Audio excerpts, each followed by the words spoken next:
CFAX Victoria. An iHeart radio station. If it's happening, It's here. CFAX 1070.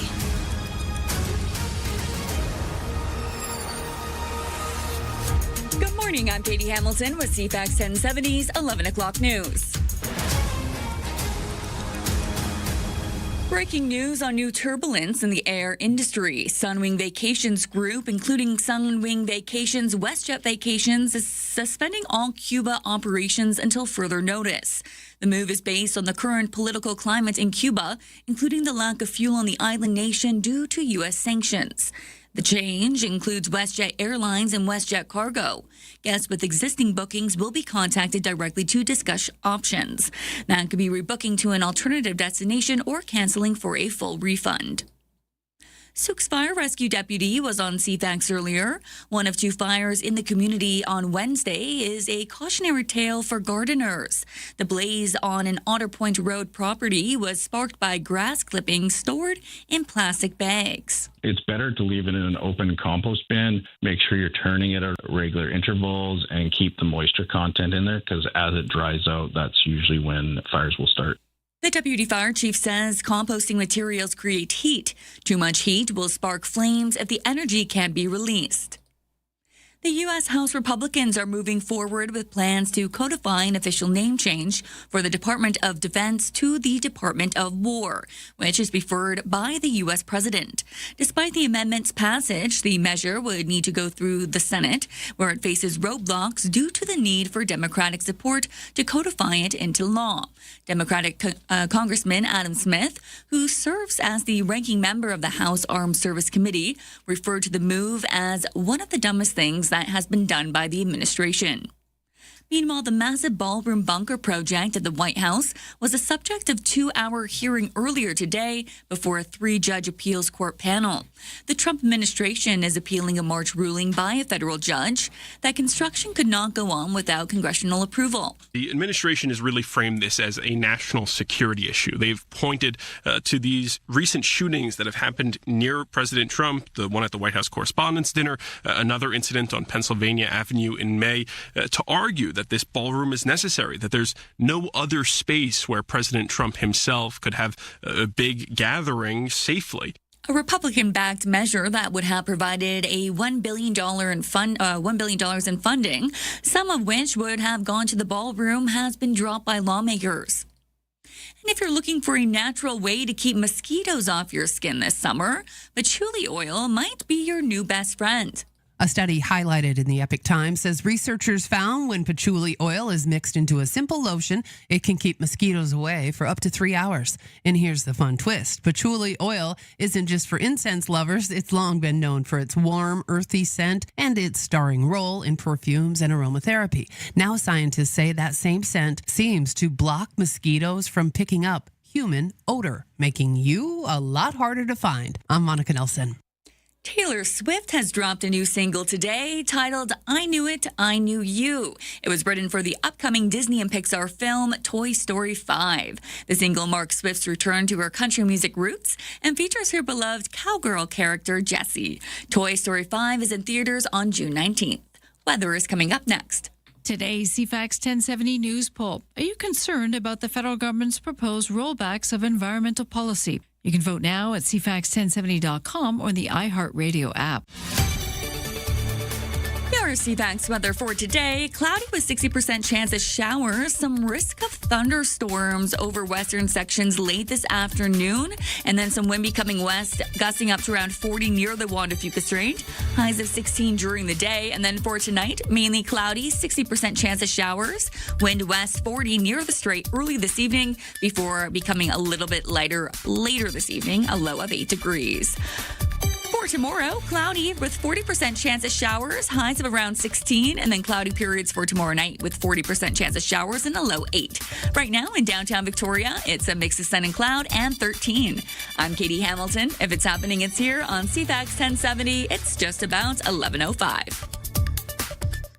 The CFAX 1070 Summer of Rock. When you hear a clip from our Artist of the Week, AC/DC, Text ROCK to 71010 with your first name. to win a trip to Vancouver to catch them live in concert. Brought to you by the Sax Point Pub in Esquimalt. This is Adam Sterling on CFAX 1070. Good morning. Steve Young in for Adam Sterling for one single solitary day. We thank Rob Buffum for the excellent job he's done for the last 4 days, subbing in for Adam, who will be back at the microphone bright-eyed and bushy-tailed on a Monday morning. Busy show for you, as always. Morgan and Claire have put together a great program, and we're going to start the same way we start on just about every Friday morning with Mike Kozenkowski from Citify.ca. Good morning, Michael. Good morning, Steve. How are you, sir? Not too bad. How are you today? I'm doing very good. I'm just happy it's a Friday, and I'm also happy we got a little bit of rain this Friday, at least where I'm at. So in my books, it's a great start to the weekend. You know what? I was going to talk about your area today because I have some questions about Sooke in general, because I think one of the problems, and you correct me if you think I'm wrong, is we don't understand other people's issues. And I think, Sydney has probably a different issue than Sooke. Even though they're in the same region, their reality is a little bit different, right? Mm-hmm. Mm-hmm. So I will tell a personal story, as I often do.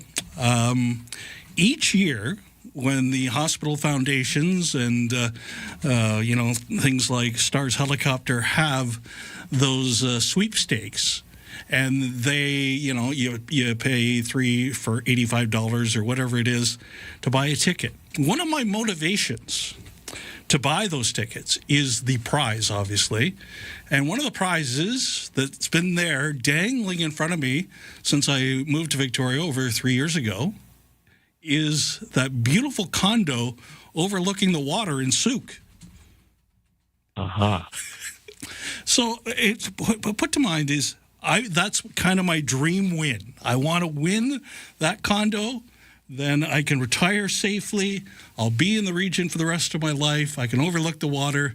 Very kumbaya-ish. So, what is it really like to live in Sooke? That's a question that I don't think I've been asked on the radio in all the years that I've been so blessed to be a part of the CFAX Productions. And I'm so honored to have the opportunity to answer. Steve, you've thrown me for a Friday loop here. I'm going to be honest. Let's be honest. I moved to Sooke in 2018. I chose to move here because I wanted to purchase a single-family dwelling. And the cost of single-family dwellings in Greater Victoria at the time of my purchase, almost a decade ago, was still, obviously prices have risen, but it was still prohibitively expensive to make such an acquisition. And the cheaper real estate prices drew me here. But what also drew me here was, for a very long time, Sooke had been on a trajectory of really good things. And people in the real estate industry would tell me often, Sooke is likely the place where your dollar will go the furthest, and also the place where you're likely to see some significant positive changes, because it's a growing suburban community of Greater Victoria that is, and not to say this diminutively in any way, but it was the last frontier as far as urban development, as far as the expansion of commercial services, and the future was bright, as the saying went. And I fully bought into that sentiment and invested my money in this community.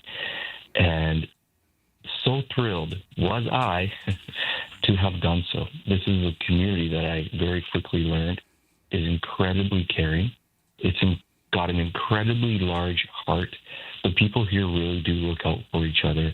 And it's a very different atmosphere than I've experienced in other parts of Greater Victoria. I grew up in the city. I grew up in Victoria. And for a little while, we lived in Esquimalt, and then the majority of my childhood was in Vic West, and then eventually ended up in the downtown core. Not to say that any of those communities are not loving and caring. Of course, they are in their own way, but Sooke was different, and I very quickly learned that. And that community feel of this community has made a profound difference in my life, and I've seen it make a profound difference in other people's lives.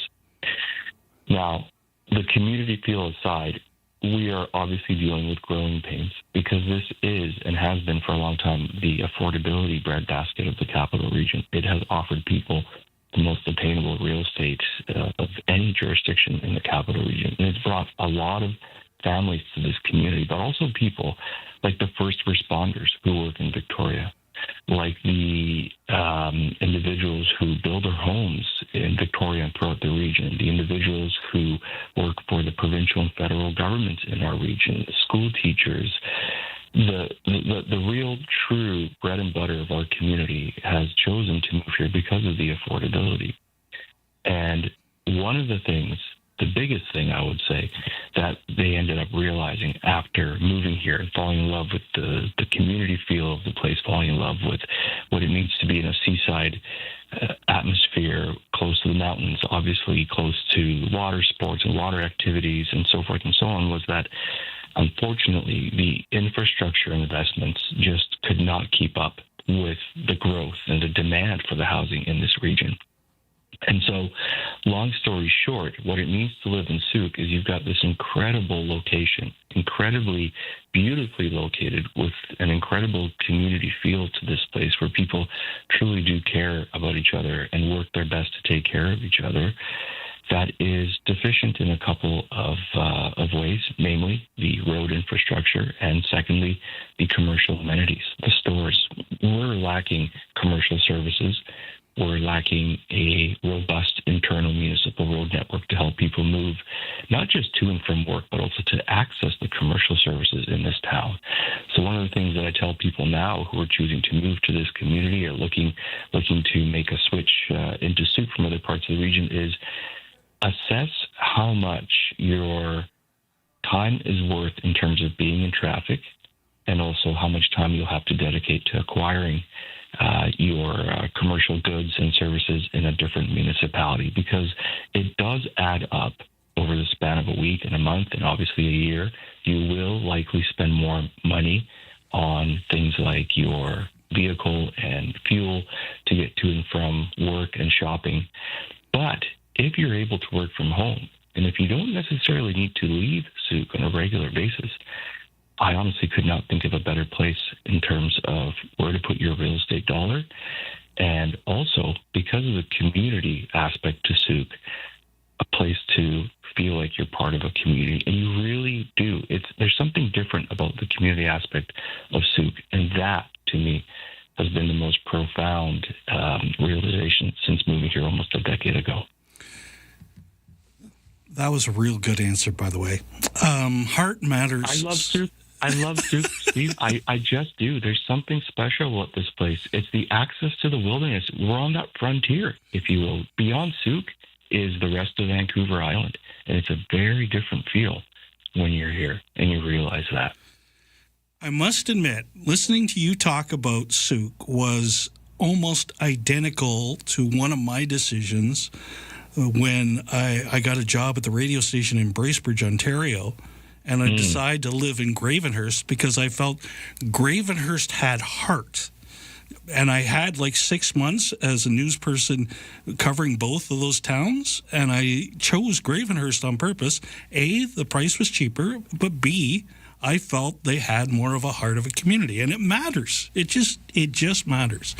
That was a really good answer. If you have questions for Mike, and I know you love to ask him, 71010, and Claire will dispatch them to me, and we'll get them to Mike.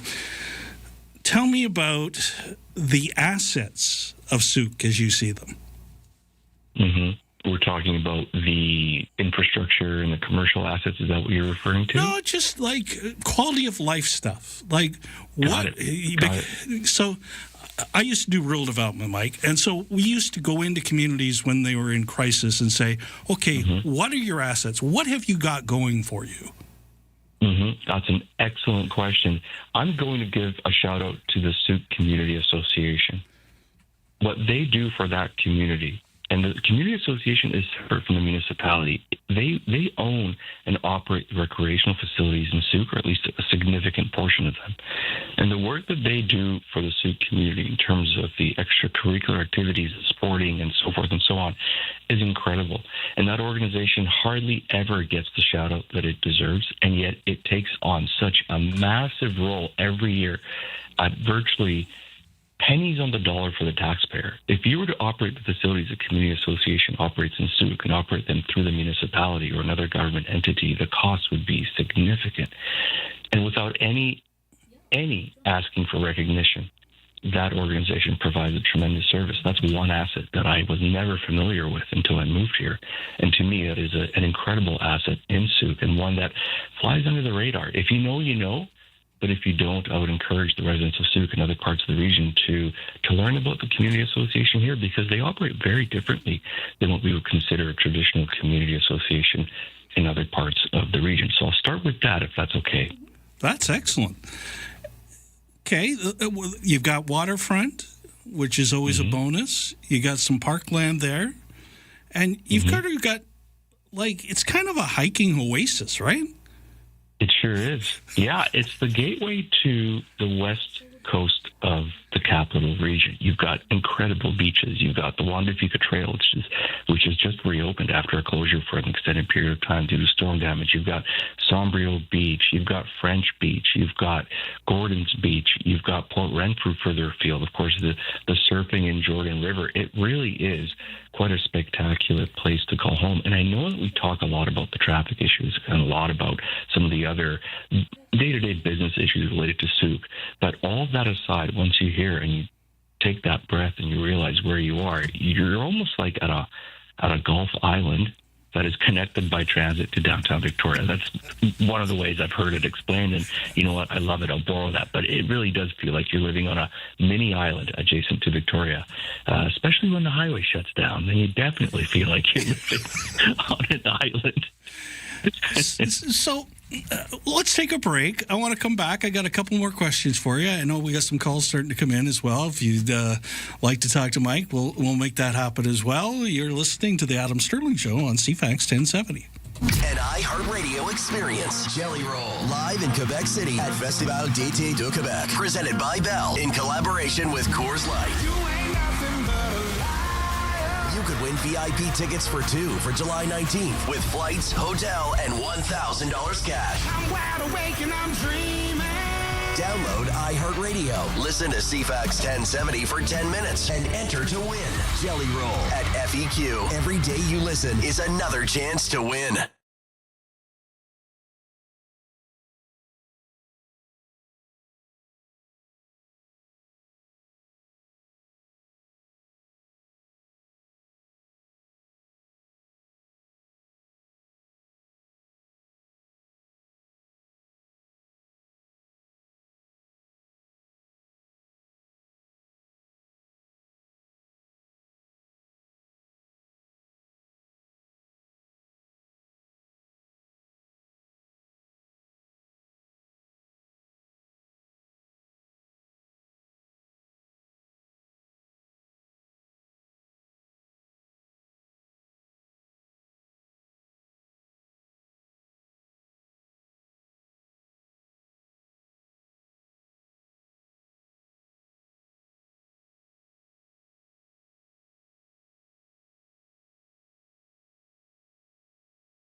where Victoria comes to talk.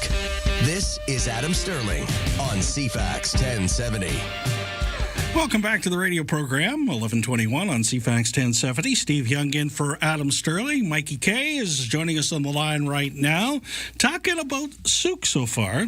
So we've gone through some of the amenities. We've gone through some of the reasons why you purchased out there. Now tell me about Highway 14. Yeah.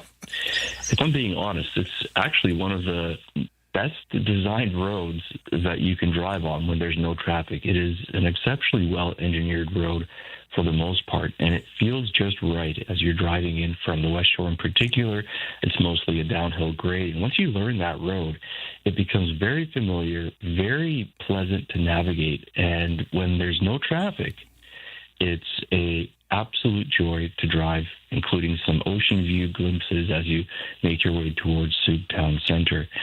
Of course, the perennial issue in Sooke has been traffic congestion, and there's been some disconnect with respect to the causes of that congestion, and it's particularly heightened right now, the conversation around that highway, because we have the opportunity to expand the municipal road network to help alleviate some of the congestion on that highway through a bypass in the town center. Now, the sticking point with this opportunity to alleviate the congestion on that highway has been the cost of this bypass project. And this is what council is currently trying to figure out, is how to build this bypass through the town center that the province tells us that we need, and that the province says is at the crux of the traffic issues in the Sooke region. How do we come up with a plan that is affordable, that's attainable, and that will make a difference to the traffic congestion in the community? That's what the council is currently tasked with. And in fact, they've been tasked with this for a very long time, but right now they are hyper-focused on it because there's a plan to have a referendum at the next municipal election, or as part of the next municipal election, asking voters if they would support borrowing for the project. Now, one of the things that I'm personally hopeful is that we can figure out a way forward to not have to borrow anywhere near a $50 million targeted price for this road project, and come up with something significantly more affordable and perhaps even mostly paid for by higher levels of government. The bypass that the province says Sooke should be building would effectively allow motorists to cross the Sooke River Bridge and then jut up Phillips Road, which is the first road on your right as you pass the bridge heading into Sooke, and then drive straight down a thoroughfare that would be called the Throop Road Connector, that would connect to Throop Road at Charters Road and allow motorists to eventually make their way to Otter Point Road via Church Road and via Wadham's Way. I know this is confusing, but this is the route. And then even further still, eventually towards Highway 14 again, via Grant Road. This is part of the large traffic or transportation master plan that Sooke has. But to make all of that possible is a roughly 500-meter road connection to extend Throop Road towards Phillips Road. Now, the plan that's currently before us, if I'm being honest, it's too grandiose. It's trying to achieve too many things. It's trying to look its very best from day one. It's trying to do all the things that you would expect a much larger municipality with much deeper coffers to be able to fund, or at least pursue significant borrowing to fund. But Sooke is still a fairly small community. It has a very, very limited tax base because it doesn't have a lot of commercial services in town. And so the cost for such a road would fall predominantly, unless other governments come to the table. And so far, it doesn't really look like they're all that excited about coming to the table for a $50 million project. And so that burden falls on the residential taxpayers. Now, the other problem is that we don't actually have the right-of-way figured out yet. We haven't purchased the necessary land portions to build that connector, and we haven't negotiated with the Capital Regional District for a land exchange or a portion of the road running through some of their land. I don't know why we haven't done that. We've had quite a long period of time to figure that stuff out. We haven't done it yet, and I'm not sure why, but that needs to happen.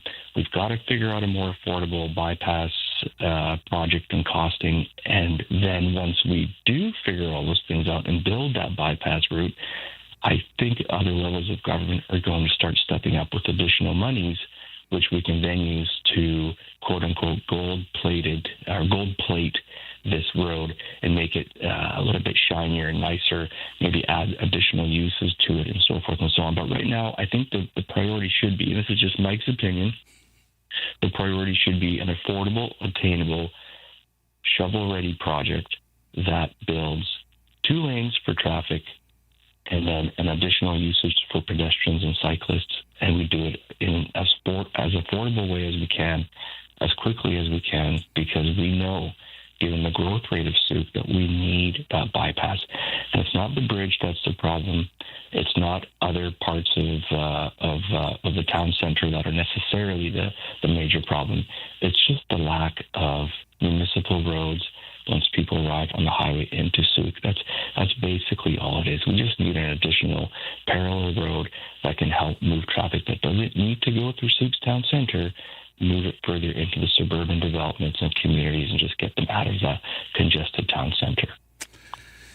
Yeah, just going back through some history, as I think about where Sooke is placed on a map, and I'm thinking, it's a kind of a natural for the hospitality industry just because of the geography, right, and the beauty and all those intangible things.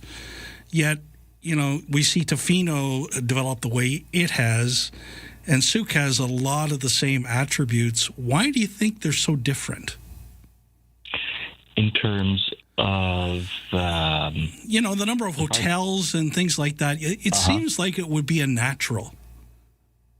That's a great question. It's a question that comes up a lot, and I can tell you that in my line of work, I've worked with various entities and groups that have expressed interest in developing such properties in Sooke, whether it's commercial properties or whether it's transient lodging like hotels and such. And one of the hang-ups is that it can take a very long time for approvals to move through the process in Sooke. And we've had a few instances of projects essentially die on the vine because time just ran out and the capital had to flow to alternative projects and alternative investment opportunities. And unfortunately, we hear that a little bit more often than I would like. The development community is very excited about Sooke. There is a lot of interest in terms of supplying commercial space here, in terms of supplying hotel space. But the hang-up so often just ends up being the time for approvals. And perhaps this is one of the small town issues, is that sometimes you've got communities that have a limited amount of human resources and only so much time in a day to process applications. And when you're dealing with large commercial properties, when you're dealing with large hotel projects, it can get pretty tricky and it can get involved. It can require a lot of time to move these projects along and get from point A to point B. But we used to do it. We were able to provide these types of projects in years past. The last large commercial center in Sooke was developed in the 1990s, and it happened relatively quickly without too many issues. There was a hotel that was developed in the late 2000s, I believe it is, into the early 2010s. By that point, I think it was already operating, but it's a fairly large hotel that is just past Sooke's town center, and that got approvals. That managed to move through the process. But things got more complicated in subsequent years, and I think some of the best laid plans in terms of municipal visions and in terms of the rezoning processes, the subdivision processes, the development permit processes, sometimes the best intentions just end up causing really, really good and sound proposals to wither away, primarily because it just takes so long. But then the other slice of that pie is that sometimes municipalities can ask for far more in terms of the amenity contributions and infrastructure upgrades than one project singularly can financially provide. And it causes financing issues for the developer, and then they're not able to proceed with the project. That's why it's important to have a robust development cost strategy so that developers can pay into funds and share in common infrastructure investments without necessarily having to singularly pay for significant pieces of infrastructure. Like, for example, I've heard of fairly simple subdivisions in the Souk region that end up getting at least sidelined, if not canceled, because the infrastructure improvement requests from the district just end up making the entire purpose behind the project just not viable. For example, you can have a small single-family lot that is being subdivided into two lots, incurring hundreds of thousands of dollars in municipal costs just to run some of the infrastructure or make infrastructure improvements. There's just no way that there's enough money left to make that pursuit viable or pay out of pocket for some of these requests. And so that's one of the struggles in development in particular, just about anywhere, is that you can end up running into these unforeseen costs that drag your project down and make your project something that just nobody wants to fund anymore. But what I can tell you is, in the case of a application that has been in the works for about 6 years for a new shopping center in Souk, the property tax revenues from that property could easily reach somewhere around $500,000 per year. That's a significant amount of money that the community could be realizing right now, which it isn't, because the property is just caught in this perpetual cycle of planning and amendments to the plan, engagement with the municipality, and a whole bunch of hang-ups that have to be figured out. And we've just spent 6 years going through it should have been a fairly standard commercial center application process that in many other communities by now, shovels would have been in the ground a long time ago, and the project would have been completed. If not a long time ago, well, then at least well underway by this point. And the key thing here, and I mentioned this earlier in the show, is that we just don't have a very well-developed tax base in Souk, and so a lot of the costs land on the shoulders of residential taxpayers, and that's why residential taxes have gone up 65% over the last 5 years, which is a staggering amount. But with commercial projects like the proposal that's just beyond the town center here in Souk, and I'm not involved in it, so I don't know the inside and outside of that in negotiation, but what I do know is that we could be receiving hundreds of thousands of dollars per year in tax revenues and helping our residential taxpayers feel much less of the taxation burden that they've been asked to carry over the last half decade. And unfortunately, it doesn't look good as far as the next 5 years are concerned. Without properties like that commercial center, without more commercial investment in Souk, residential property taxes are expected to rise significantly unless we figure out another way forward. So that's one of the challenges here in Souk, is that we just don't have a lot of taxation diversity to help offset the taxation burden from our residential ratepayers. Good answer, Mike. I really respect your expertise in going above and beyond and digging a little deeper with your answers. It's much appreciated. I'm going to take a quick break for the one, the only, the outstanding individual and all-round great human being, Katie Hamilton, and your news update. If it's happening, It's here. CFAX 1070.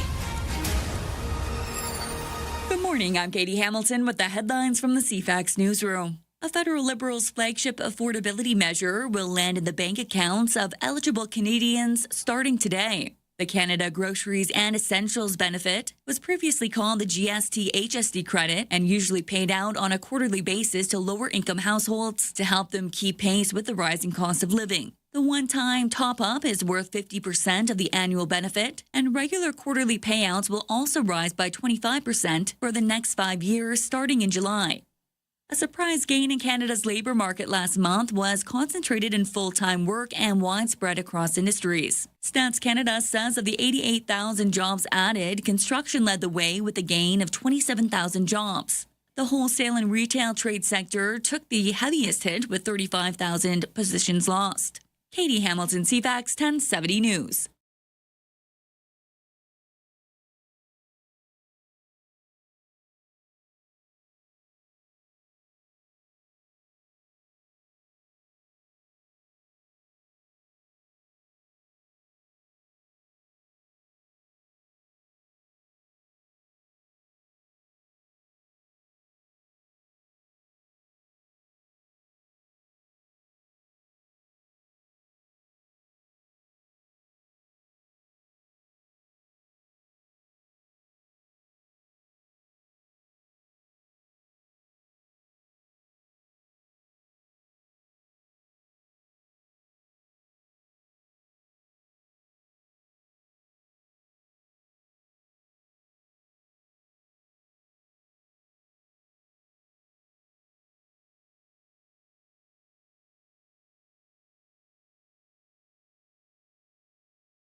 Stay connected to CFAX and get local breaking news anywhere, anytime. Subscribe to CFAX Podcasts on the free iHeartRadio app. This is Adam Sterling on CFAX 1070. Just a reminder, I had to coach Ryan and Lisa the last couple of days and get them ready. They're scheduled to throw out the first pitch at the Harbour Cats game tonight. Once again, as I mentioned yesterday afternoon, fans in attendance tonight might want to bring a helmet. Just throwing that out. Mike is with us, as he always is, on a Friday afternoon or Friday morning. And we got a couple of callers who want to talk to you with some questions. And let's start with Kevin. Kevin, go ahead. You're on CFAX 1070.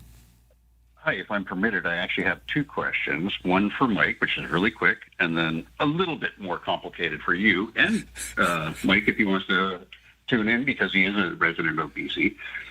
My first question is for Mike. Any aspirations for running for council in Souk? Hi, Kevin. Thanks for the question. I have been asked a number of times by people, not even this cycle, but in years prior, and the answer to that is no. And I certainly really value and appreciate the people who do choose to make that leap. And I understand that Souk is going to have two candidates for mayor this time around, perhaps even more. So it will be a very exciting race to watch, and a lot of issues are going to be on our plates as voters here, and I hope people stay connected and tune into Adam Sterling's coverage, because it will probably be among the best, I think. So the long answer to that is no, sir. I am not not seeking office. At this point? At this point, yes. Yeah, okay. Never say never. This one is for Mike, and I'm actually glad you're on. I was hoping all week that you'd be the Friday guy, because this is the perfect question for you. We have FIFA coming at us, and there's not the best views on FIFA, but that's not really the question. The question is the costs to BC in tax dollars for not just hosting the games and setting up for it, but more so about the security. And we know what kind of world we live in now, and how much security is going to cost us. And if on the horrible chance that something was to happen during FIFA inside this country, not only would it give BC a black eye, it would give Canada a black eye. And if we should start looking at bigger events like Olympics, FIFA, and things like that to be held in the same place at all the time. You know, the Greeks started the Olympics. I think they should have it all the time. They could use it too, because they're in economic strife right now, but that's not the reason. But I'd like to know from you what your thoughts are on that. I know you're a sports fan, so you're going to be geared a little bit more that way. But then from Mike as a citizen of all the tax dollars that are going into it, and if we're going to see any return from it. Okay, I'll take that on first. I am a sports fan through and through, and I love the game part of the game. So for FIFA, I'm excited that FIFA is having the World Cup. I would have watched the World Cup, whether it was in Canada or anywhere else. I would have had my interest sports-wise. However, I do believe there's a line, and the line is taxpayers should never be paying international sports agencies thousands of dollars for the right to host something. It's the same. You know, Mike, how big a race fan I am. And I love, F1, and I love that we have a Canadian Grand Prix. But I don't think a single taxpayer dollar should go to FIA, the automobile racing body that runs F1, to run a Grand Prix in Montreal. They should be honored to come to Montreal and the Gilles Villeneuve circuit and just bring it here because Canadians deserve a race. We shouldn't have to shell out for that. Steve, honestly, I would agree with you. My hope is that sporting events can stand on their own. But oftentimes it's just not the reality. We look at the amount of dollars that we invest into sporting facilities and how much the taxpayer actually has to be involved just to secure a team or even keep a team. And it does feel a little bit lopsided, doesn't it, when it comes to sporting events. And then come in events like FIFA. I mean, the country will be investing about $250 million for security services at least to ensure that the people and the players and the organizers and the communities that are hosting FIFA are kept safe. And just so everybody knows, the RCMP arsenal that will be flying into the Metro Vancouver region to secure the games, secure the public and the facilities is significant. And it's starting now. People are starting to move into the Vancouver region from other parts of the country to assist in that regard. And we have the very brave men and women in our own community who will be dedicating their time and resources to help keep Vancouver safe during the games. And my thanks goes out to them because they are at the very forefront of the good and the bad. And I'm very hopeful, knowing some of the people that will be involved with the FIFA games, as well as the security component of it, that we will not have the bad. But as Kevin says, I mean, it's the world today is unpredictable, and luckily we have the resources to help keep our society and our public safe. But events like this are definitely complex to secure and definitely cost a tremendous amount of money to secure. Yeah, and we want everybody to be safe. That's the bottom line. But we love the sports part of the scenario. We're going to all enjoy watching Canada play on home soil, and I'm not detracting from that. I just don't think that's the avenue for taxpayers' dollars. I'd much see them go into the grassroots of sport, and I don't mean Soccer Canada. I mean the Wanda Fuca Soccer Club, that level, where the kids start and are lacking 2 or 3 things that would make it so much better to play. I would much rather see taxpayers' dollars go into those things. And so thanks for the question. Larry's on the line as well. Larry, thanks for waiting. What's your question for Mike? Yeah, thanks for taking my call there, Steve, and ask Mike what's going on. I'm quite interested in what goes on in Victoria and surrounding districts. I lived here all my life, 82 years. Anyways, and been on construction for the most part of it. Western Speedway was bought and sold from the family there that the Willie family for years. Yeah, and I didn't know if I should mention names. Anyway, in any case, the National Film Board had interest, and I may have already purchased from the start. They were going to apparently build 2 or 3 production theaters in there. And I was wondering if Mike knows anything about that. It's cost them millions of dollars to prep that property and everything. Good for them, good for the whole city of Victoria, and the hard work that those guys are doing in there. Down alongside the Millstream Road, they've had to blast and go down about 40 feet deep. I'm wondering, is that a basement for some big buildings that are going to be built along there? What's the scoop there, and what else is going in on the old Western Speedway site? Right. Excellent questions. Well, what we do know is that there is a residential component moving forward right now on the periphery of the former Western Speedway lands. So there are some housing units coming to that project, and it is primarily, from my understanding, a light industrial/industrial development that will have a variety of different industrial facilities on site. But the specifics with that excavation, I'm not certain about the land use there. Of course, sometimes you've got tall buildings that need to excavate deep down and then blast through rock to secure the foundation so you can then build up. But I don't think that's the vision for that community. So why they're digging that deep and why they're blasting, I'm not sure, but I will work to find out and then provide that info in a subsequent show, maybe with Josh and Jade on a Thursday afternoon, once I have the answer to that. Now, as far as the movie production facility is concerned, I don't have an update there, but what I do know is that there are several sites on the South Island that are working hard to secure such facilities. And we keep hearing announcements, and we've been hearing announcements for a very long time, and the facilities just don't seem to materialize. So I don't know what the hang-ups are.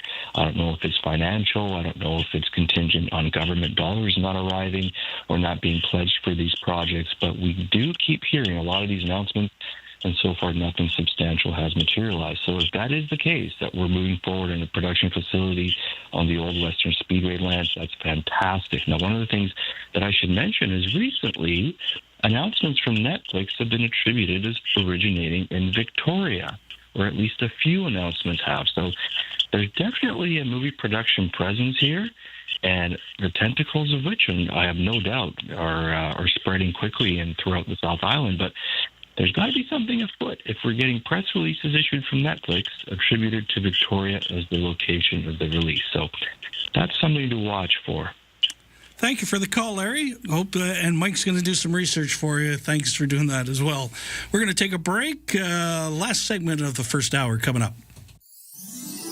CFAX, Santa's Anonymous. Hey, grown-ups, you know, the ones still kids at heart. Through the Kids Count Children's Grant Program powered by CFAX Santa's Anonymous, local kids are getting help with summer camp fees, food security, and mental wellness support. Where do you see kids needing the most support? Access to healthy, fresh food through the summer. Visit CFAXSantas.com right now and give directly to the cause that matters most to you. Kids Count. Powered by CFAX Santa's Anonymous. To find out how you can help, visit CFAXSantas.com.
This is Adam Sterling on CFAX 1070 and the iHeartRadio app.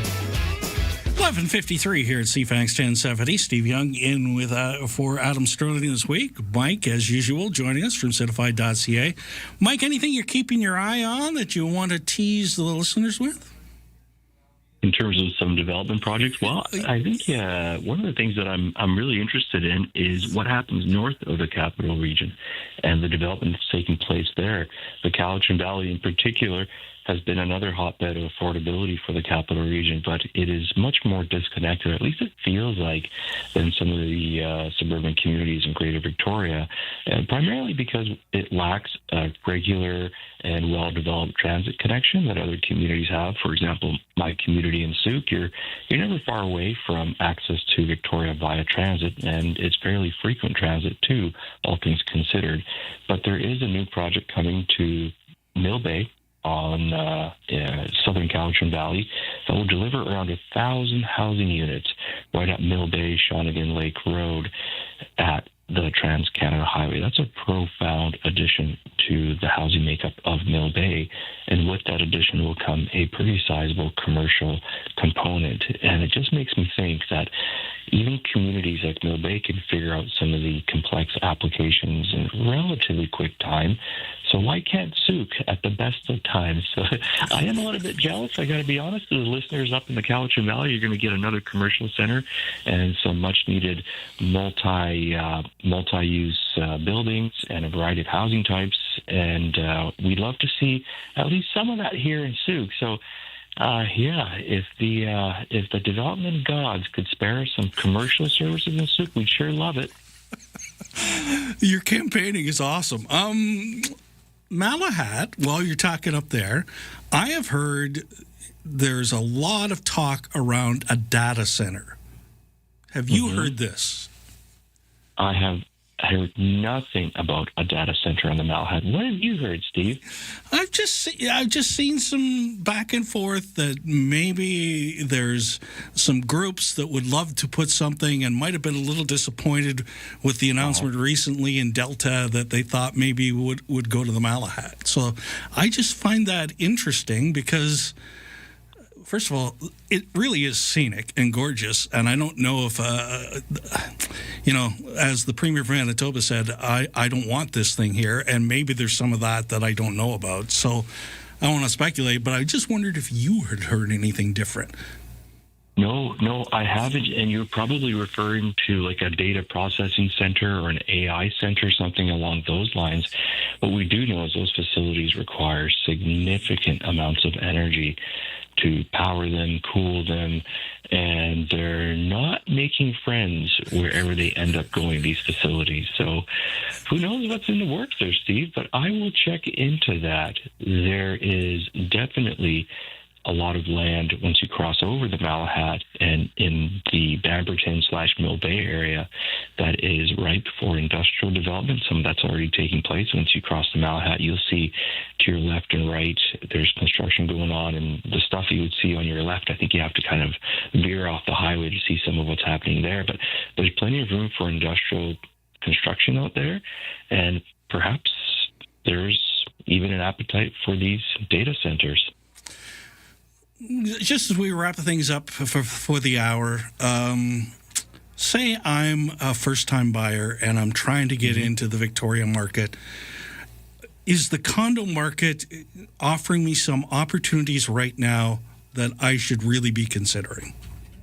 Yes, the condo market in particular, because it has such a significant volume of inventory on the resale market right now.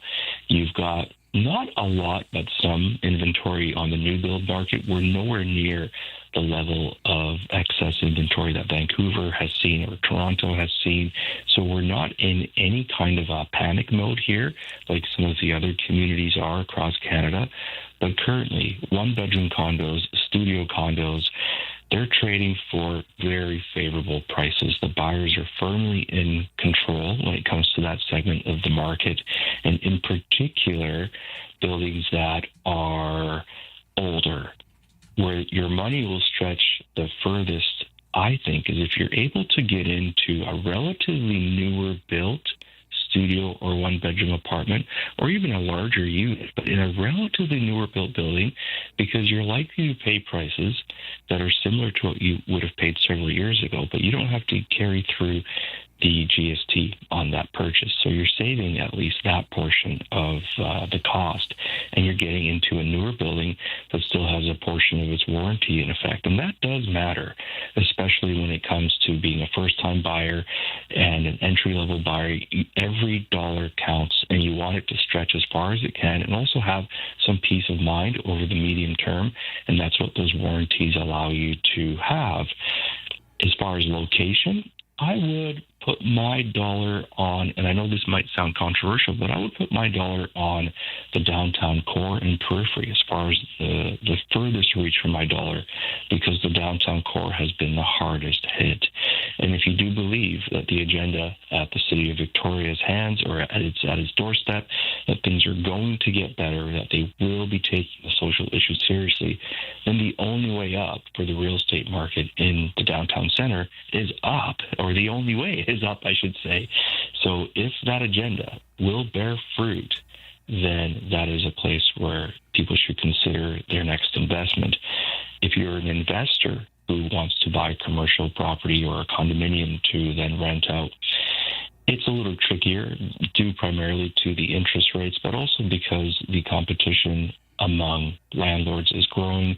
The vacancy rate is growing in the capital region, and that means that renters are able to choose much more freely where they wish to reside and what buildings they would like to live in, and also the circumstances of their rentals.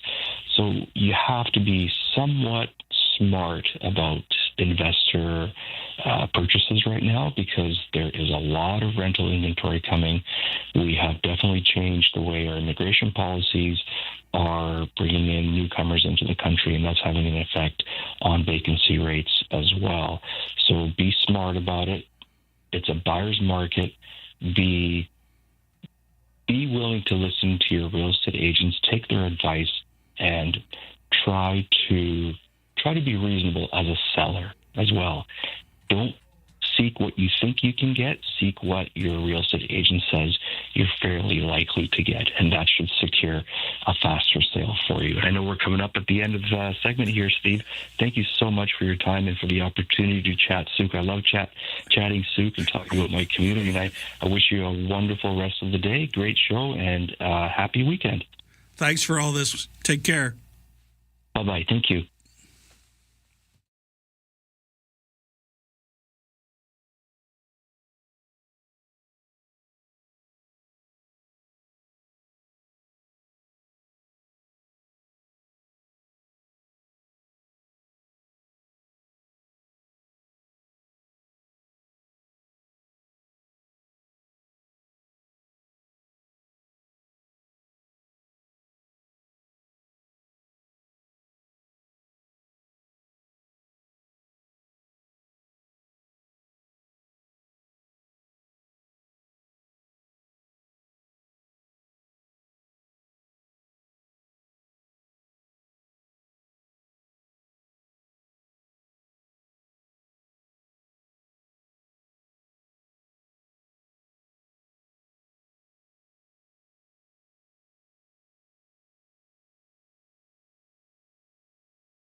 CFAX Victoria, an iHeartRadio station.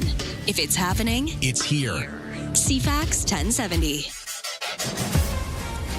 This is Victoria at noon on CFAX 1070. Good afternoon. I'm Katie Hamilton with CFAX 1070's New News. Sunwing Vacations Group says it will indefinitely suspend operations in Cuba as the island country grapples with an increasingly desperate fuel shortage. The WestJet subsidiary says the move extends a decision in April to halt all Sunwing Vacations and WestJet Vacations trips to Cuba through October. The suspension affects all bookings to the island, with Sunwing Vacations, WestJet Vacations, and WestJet Vacations Quebec. Customers with existing bookings will have the option to rebook to a different destination or cancel for a full refund. Air Transat stopped flying there 6 weeks ago, while Air Canada opted in February to suspend service because of a shortage of aviation fuel caused by an ongoing U.S. oil blockade. Brenda Molina Navidad, The Canadian Press.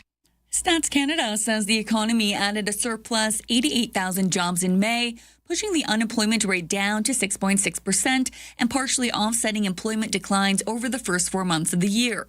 BC Jobs and Economic Development Minister Ravi Kahlon says the province gained 25,000 jobs last month, the second highest growth area in Canada. Given that British Columbia is projected by almost all economists to be the second strongest economy or the top two strongest economies in the entire country, is a positive sign. And we're starting to see signs of that. You know, we have $88 billion of final investment decisions of major projects that we expect over the next year. We've already seen $7.5, almost $8 billion of investments being made. Kahlon adds BC continues to lead the country with an average hourly wage of $38.65, the highest among provinces. BC doctors have ratified a 4-year labour agreement with the province covering 16,000 physicians. The 4-year extension of the deal includes increased funding for family doctors in rural communities, as well as a boost to compensation for those providing maternity care. The number of other improvements are also included, such as premiums for elective surgeries on weekends and evenings, as well as better pay for on-call doctors. The province says almost 92% of doctors who took part in the ratification vote were in favour of the new deal. The 4-month-long Point Ellis Bridge Bay Street Bridge project is getting close to wrapping up. However, some full closures loom next week, including Monday, Tuesday, and Wednesday, 7 p.m. to 7 a.m.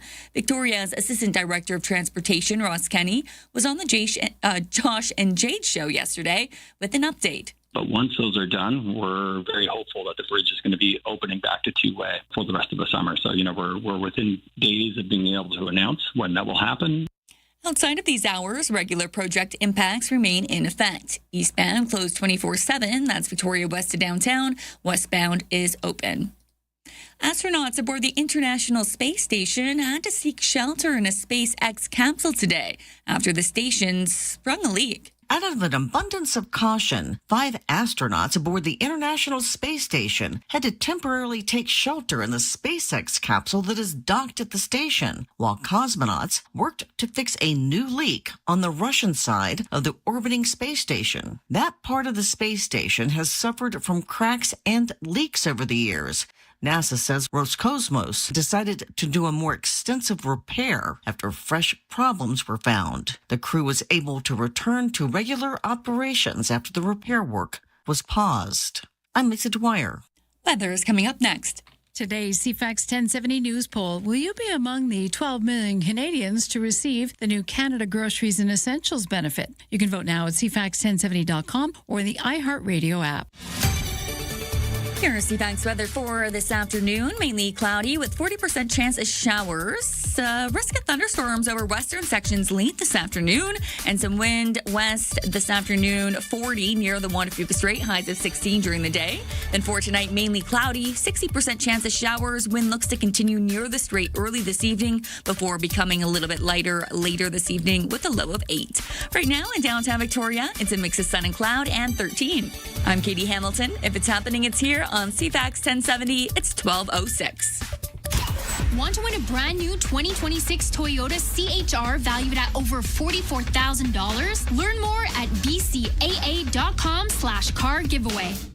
The CFAX 1070 Summer of Rock. When you hear a clip from our Artist of the Week, AC/DC. Text ROCK to 71010 with your first name. To win a trip to Vancouver to catch them live in concert. Brought to you by the Sax Point Pub in Esquimalt.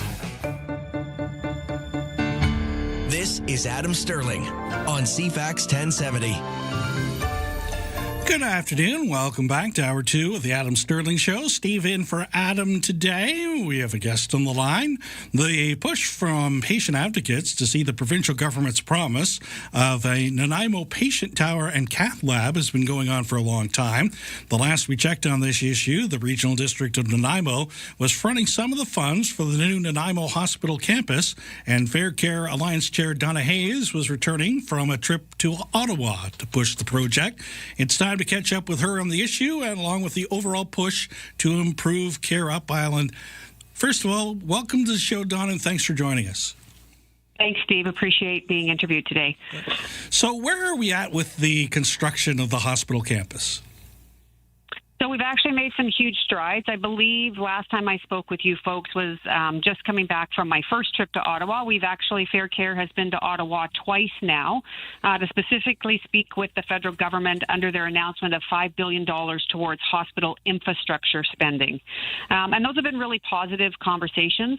We've gone there with the support of our partners. We've been working alongside with Island Health, working alongside with the Nanaimo District Hospital Foundation, working alongside with full knowledge of what we're doing with our province. And so we have made some great progress.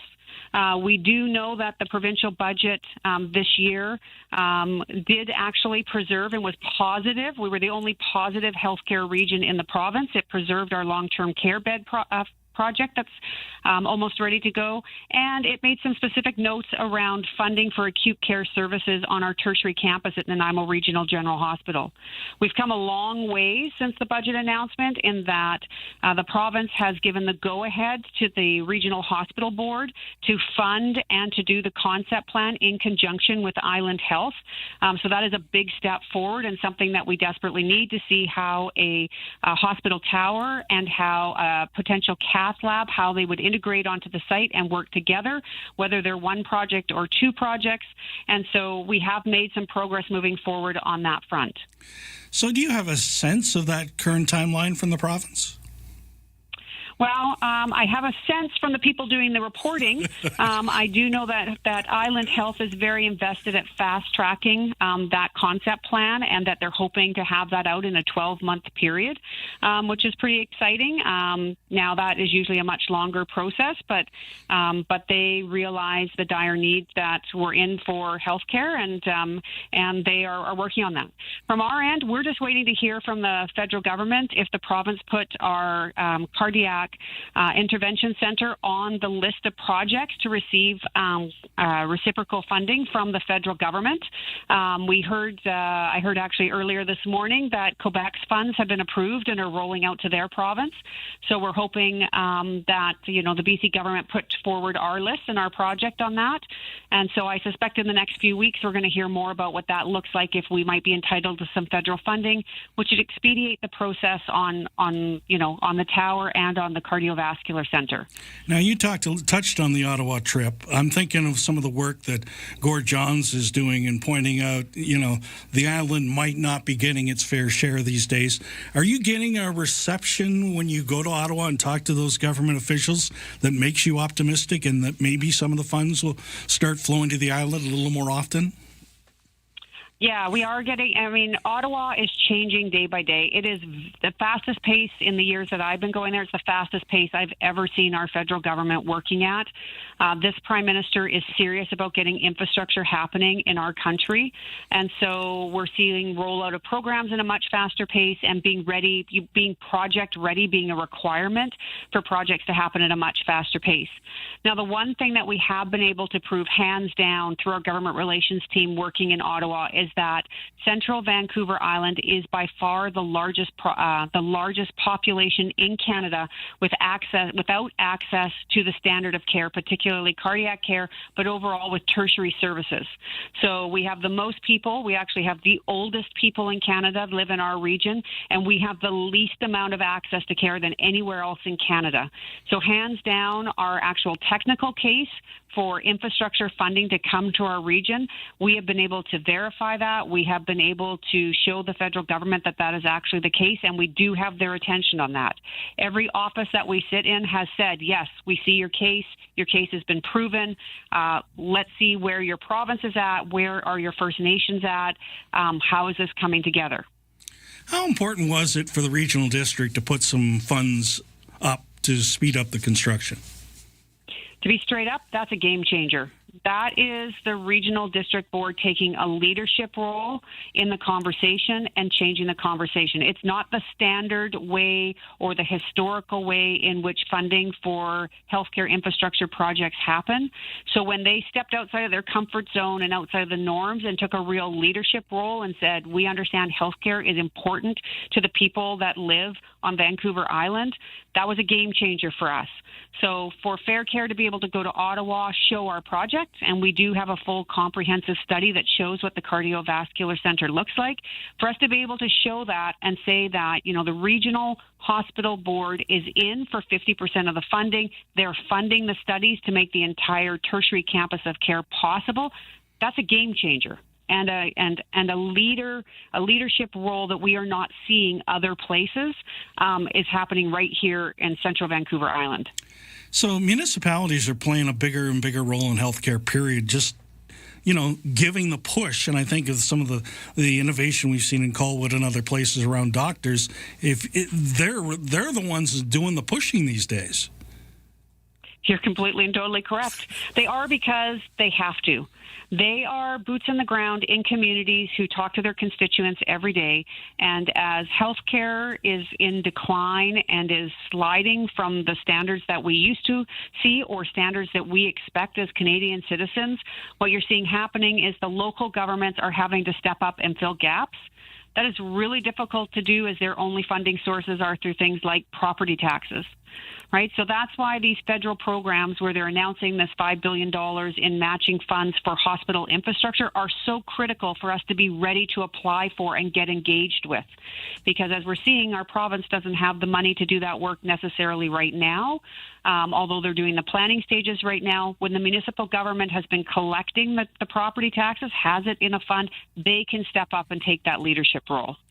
So, final question I have for you. What are some of the other pushes the Fair Care Alliance has been on that you want the public to be aware of? So, of course, the Cardiovascular Intervention Center is kind of been our number one push since we have such a deficit in cardiac care. The conversation will be continuing in Ottawa for us as we make a push for the tower after this first $5 billion fund application that we're working on, because we are well below the bed count that's required. It's 2.5 beds per 100,000 people. We have 1.8. We are well below the standard. If we ran those numbers right now based on population base, we need an 800-bed hospital.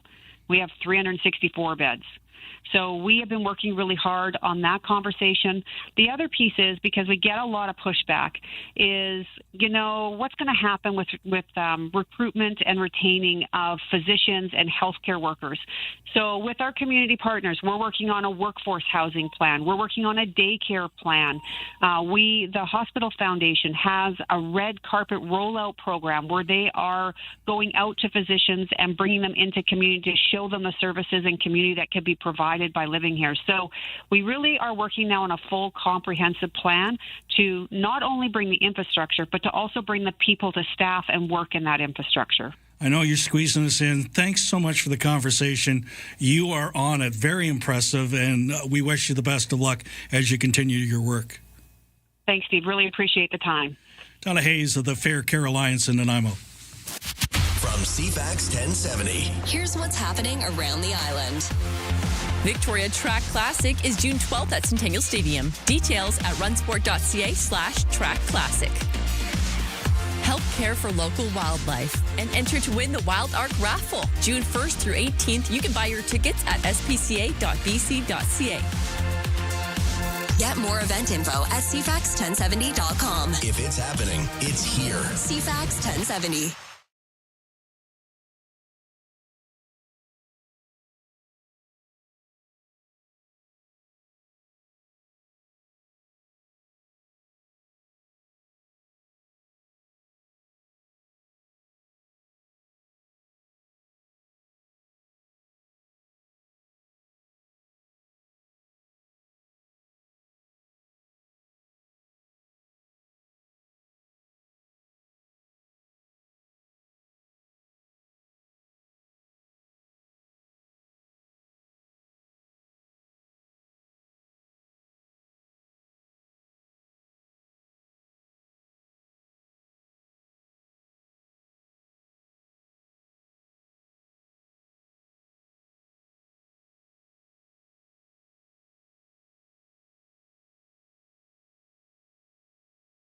Okay. Where are the NDP at?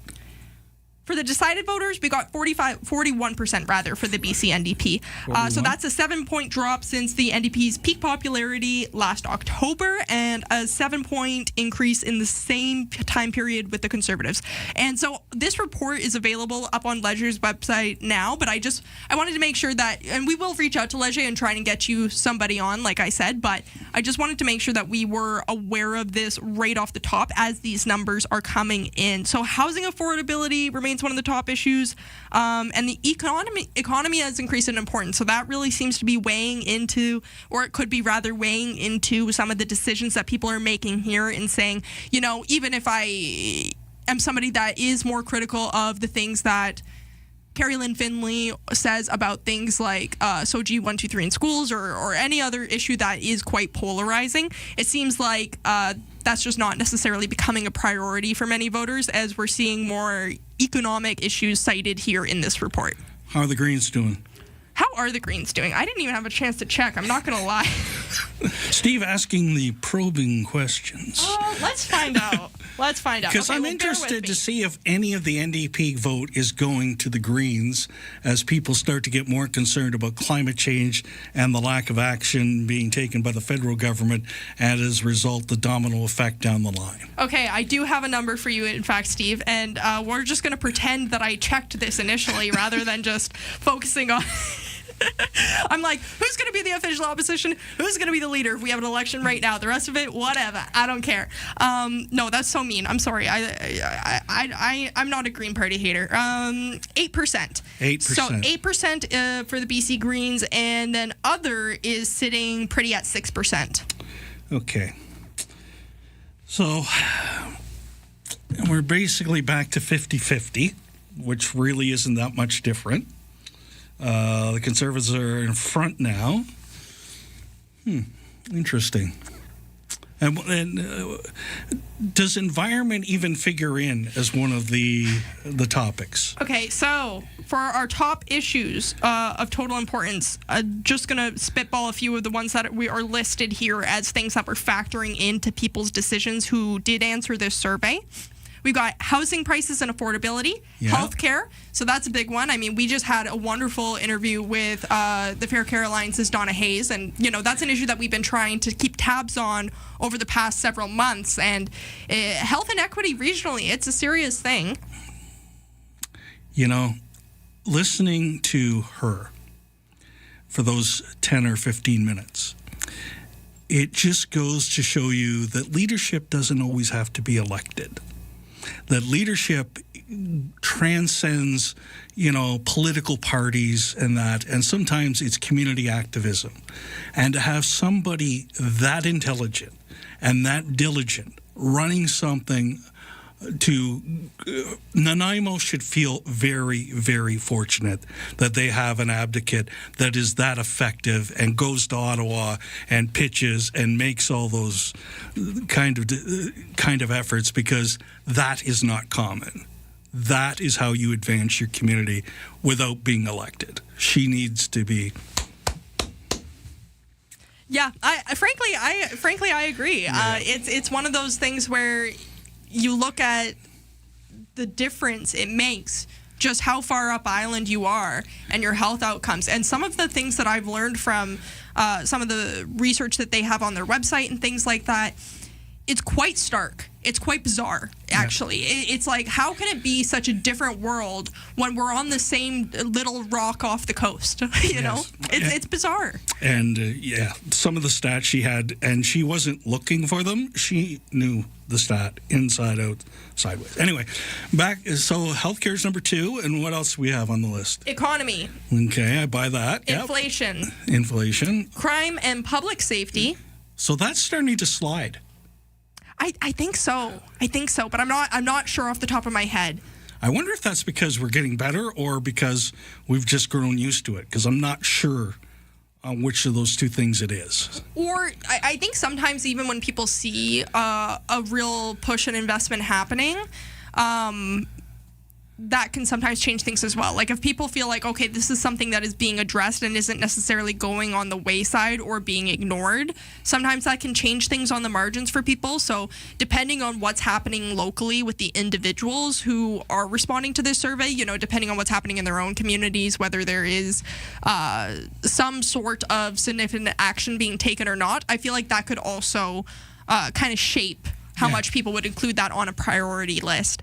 And then we have taxes, homelessness, opioid and drug overdoses, USA tariffs, provincial deficits, poverty, jobs, and then we finally get to environment. Wow. So environment's below jobs, it's below opioid crisis, it's below inflation, crime, healthcare, economy, housing costs.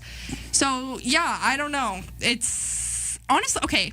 Can I be a human being for a second, Steve? I don't know. Am I going to get myself in trouble? Maybe. You go ahead. Okay, I will. Hey, I believe in radical responsibility. So you know what? Whatever happens, I take responsibility for my own actions. It makes me sad.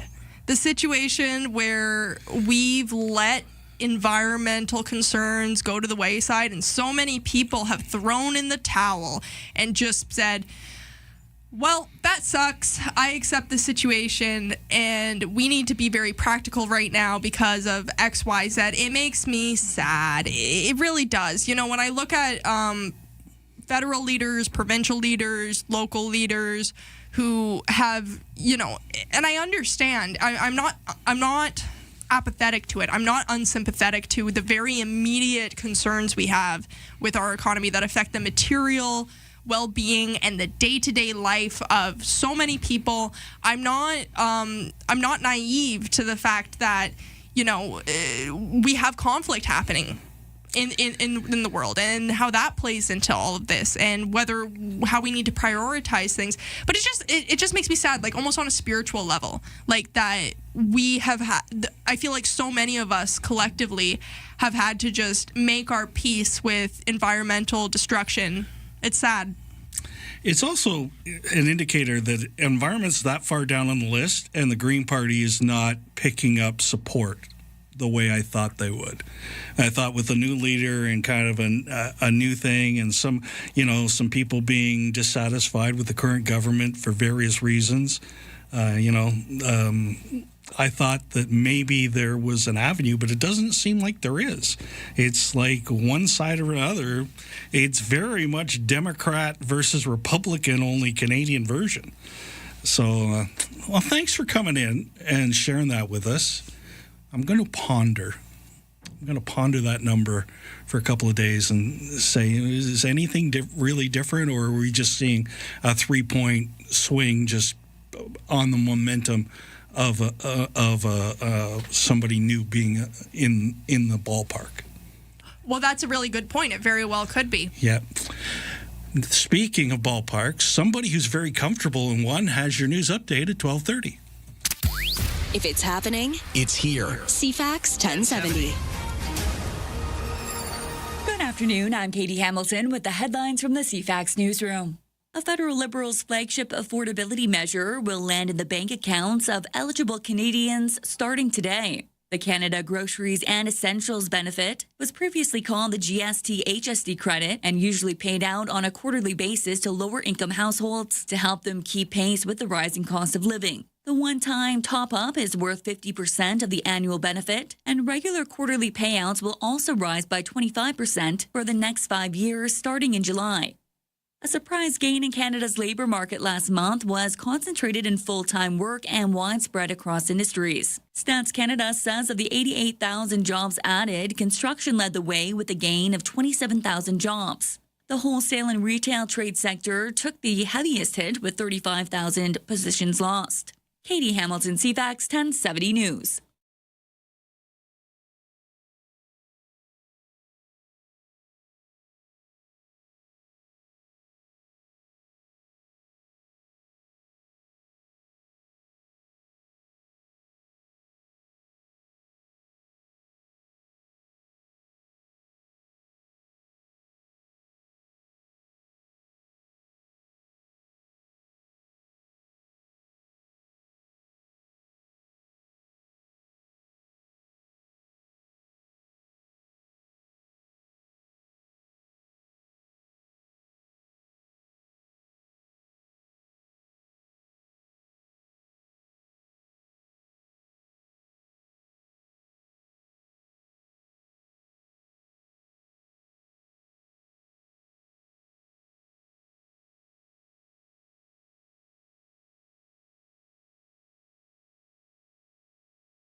News when it matters. When it matters. CFAX 1070 is now just one HD click away. Find us on 107.3 HD2. This is Adam Sterling on CFAX 1070. Welcome back to the Adam Sterling Show, 12:33 here on CFAX 1070. Steve in for Adam today. Adam back on Monday morning. And I'm sure he'll have a few comments about that polling and also the state of the BC political world. We're going to go to a different world, the world of racing right now, but we're going to stay on the island to do it because there is an Islander that is out there racing her way to the top, and it's quite a story. And I've been following her ever since she joined the F1 Academy. She's graduated from the Academy and is continuing her racing career. We're going up island to the Comox Valley. Nicole Havarda joining us on the line once again. You've been making some pretty big moves lately, young lady. Congratulations. Thank you so much. No, it's been a busy time, I gotta say, but pretty cool. So let's start with the fact that after you left, you did the F1 Academy last year, you're now into IMSA racing, which is sports car prototypes for, maybe you can explain what a prototype is, what kind of racing this is, because I don't think a lot of people, there is a groundswell of people that love this stuff, but not everybody mainstream would know what IMSA and prototypes are. Yeah, that is very true. I try to explain to some people, and sometimes it's hard to understand because they're used to like Formula One or IndyCar stuff or NASCAR. But IMSA is the top level sports car championship in North America.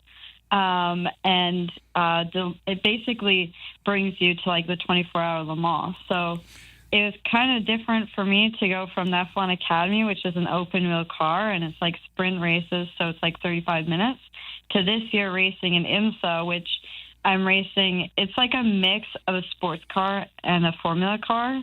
It's a big car, lots of aero on it, like aerodynamics.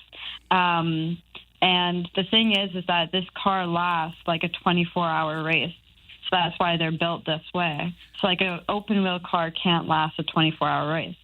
So this car, I'm currently doing the endurance rounds, which are 2-hour races. And I switch with my co-driver, which is a big change for me since coming from open wheel and only driving alone. But I think it was kind of like a meant to be kind of change. It's also quite a change visually from a very skinny with skinny tired car to a monstrosity. Yes. It's a big change, especially the car is so big now. So like also, my one big takeaway was when I first got in the car, it's a right-hand drive. I'm used to sitting in the center of the car. Right. So that was also a very big change to learn. But yes, the tires are basically twice the size of the ones I was using last year. And they, of course, last longer. But, I mean, it's been a whole change for me, especially this year being with Shopify. So Shopify is the main sponsor. And then also we have a big documentary being filmed around all this. So this whole year, documentary crew is following me and the team as well. And it will be released on Prime and iTunes, which is already sold to them. So it's sponsored by the Government of Canada as well as TELUS. So that was a big change as well this year. And then hopefully it comes to next year having another docuseries. So, yeah, it's been a lot of opportunities this year. Now, talk about the horsepower difference the first time you got in one of these prototype cars, because it must have been knocking you right back into the seat. Honestly, I got quite upset because, yes, there's a lot of horsepower and a lot of torque to the car, but I got upset because the old generation that we ran at one race, which isn't an official IMSA race, it was a V8, and then now the new car is just a V6 with two turbos, like twin turbo. which is kind of upsetting because I love the sound of just a loud V8 compared to the V6 now. But I mean, to be honest, I've been kind of used to the power of these cars. Like, I raced Formula 3 the year before last year, so I've been kind of used to this stuff, especially since this car is so heavy now. So you kind of have to have a lot of horsepower to be able to get that heavy thing going. So it hasn't been really too crazy for me. I mean, I'm sure like some random person that hasn't raced before will be like, holy shit, this is crazy. But I think as you kind of go up the ranks, you get kind of used to like more and more power, because it's like it's like kind of increments. It's not really like you jump straight from go-karting to, you know, Formula 2 or Formula 1, right? So it's like increments. So we'll catch up. We'll go back to the racing part, and we're going to talk about how important the off-the-track part is for a female race car driver in particular, because we've seen some Canadians try to go to NASCAR, and, you know, the major backing is one of the things that can prevent that from happening. But you've been able to navigate that very well, because I follow you on Instagram, so I keep up, okay? It's not very many people who get the endorsement from L'Oreal. That is very true. I mean, at the start of the year, I actually got reached out by 2 beauty brands. I can't say the other one because that didn't end up getting signed, because they were kind of competing against each other. So I looked at L'Oreal, and I was like, they're the biggest beauty brand in the world. I have to. Like, this is an amazing opportunity, and now being an ambassador for them, for L'Oreal Paris Canada, is amazing.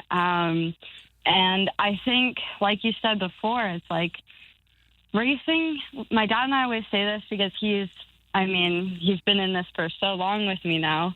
We always say racing is only 10%. The rest is all how you market, what you do kind of off track. And to be honest with you, it's quite crazy how much is off track. Like, it's a full-time job. And I think, you know, I've been talking to my dad a lot recently about it, and it's like, the group of people I have around me this year is the most amazing group I've ever had. Like, it's a perfect triangle right now. And, like, everything is put in place so well. Like, to be honest with you, last year, the F1 Academy is very glamorous, and it was a good ride, a good experience, race with F1 and stuff. But to be honest, that was really bad for me. Like, I had a horrible time. I just kept paying money. And this isn't like F1 Academy. You think it's like you're paid driver and all this kind of stuff. It's like F1. But no, you're actually bringing in so much money just to drive. And the travels and everything is crazy. And then having sponsorship into the F1 Academy is really hard to do because it's so restricted. So going into this year, having the most amazing team like around me, and then having L'Oreal Paris on board, having Shopify on board. I mean, these big companies, that's how it's supposed to be. I'm supposed to, you know, it's kind of like a dream year right now. So I couldn't be more happy. So just so people know, you were at the Montreal Grand Prix. You were there working with L'Oreal.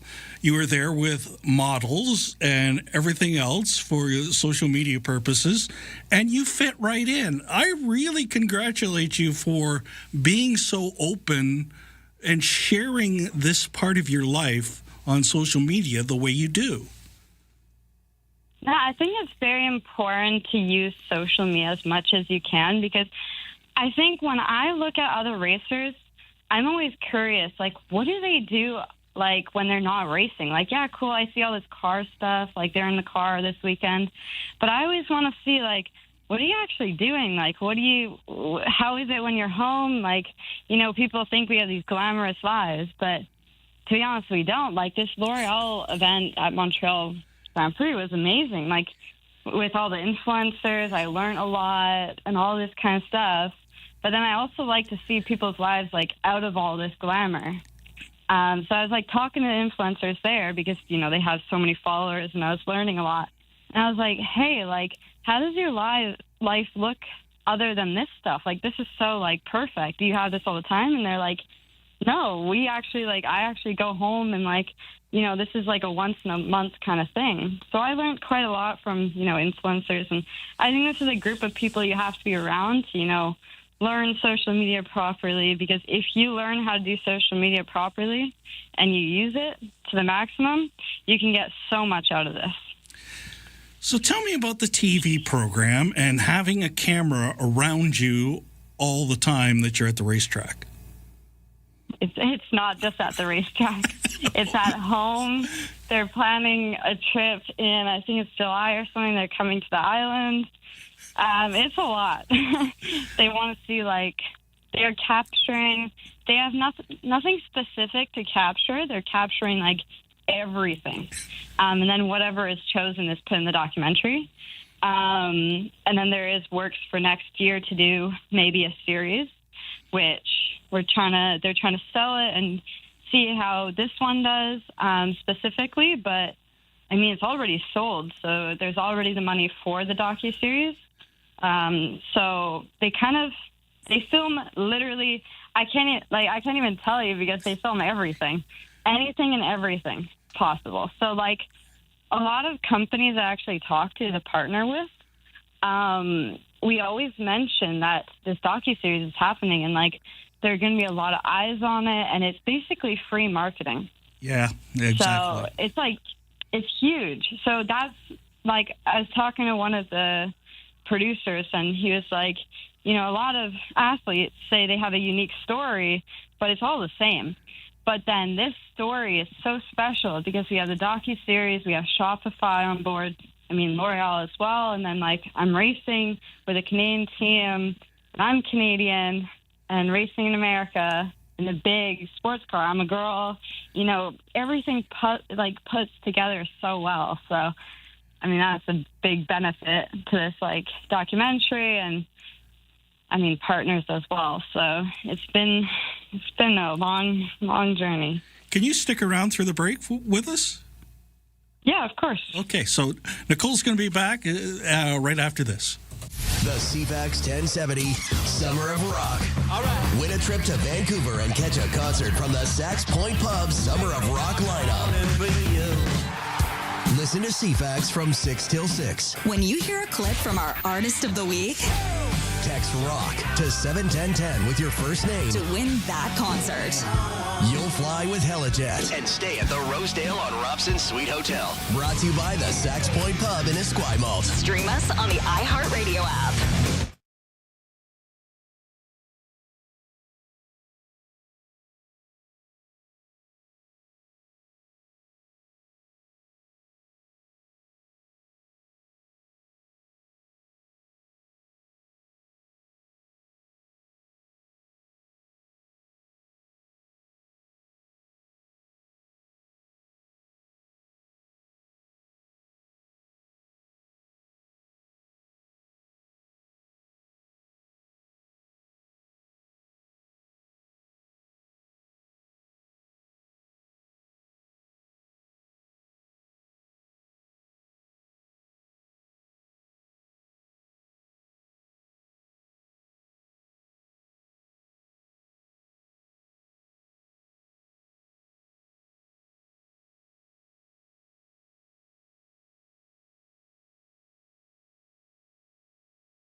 Don't attempt your day without us. This is Adam Sterling on CFAX 1070.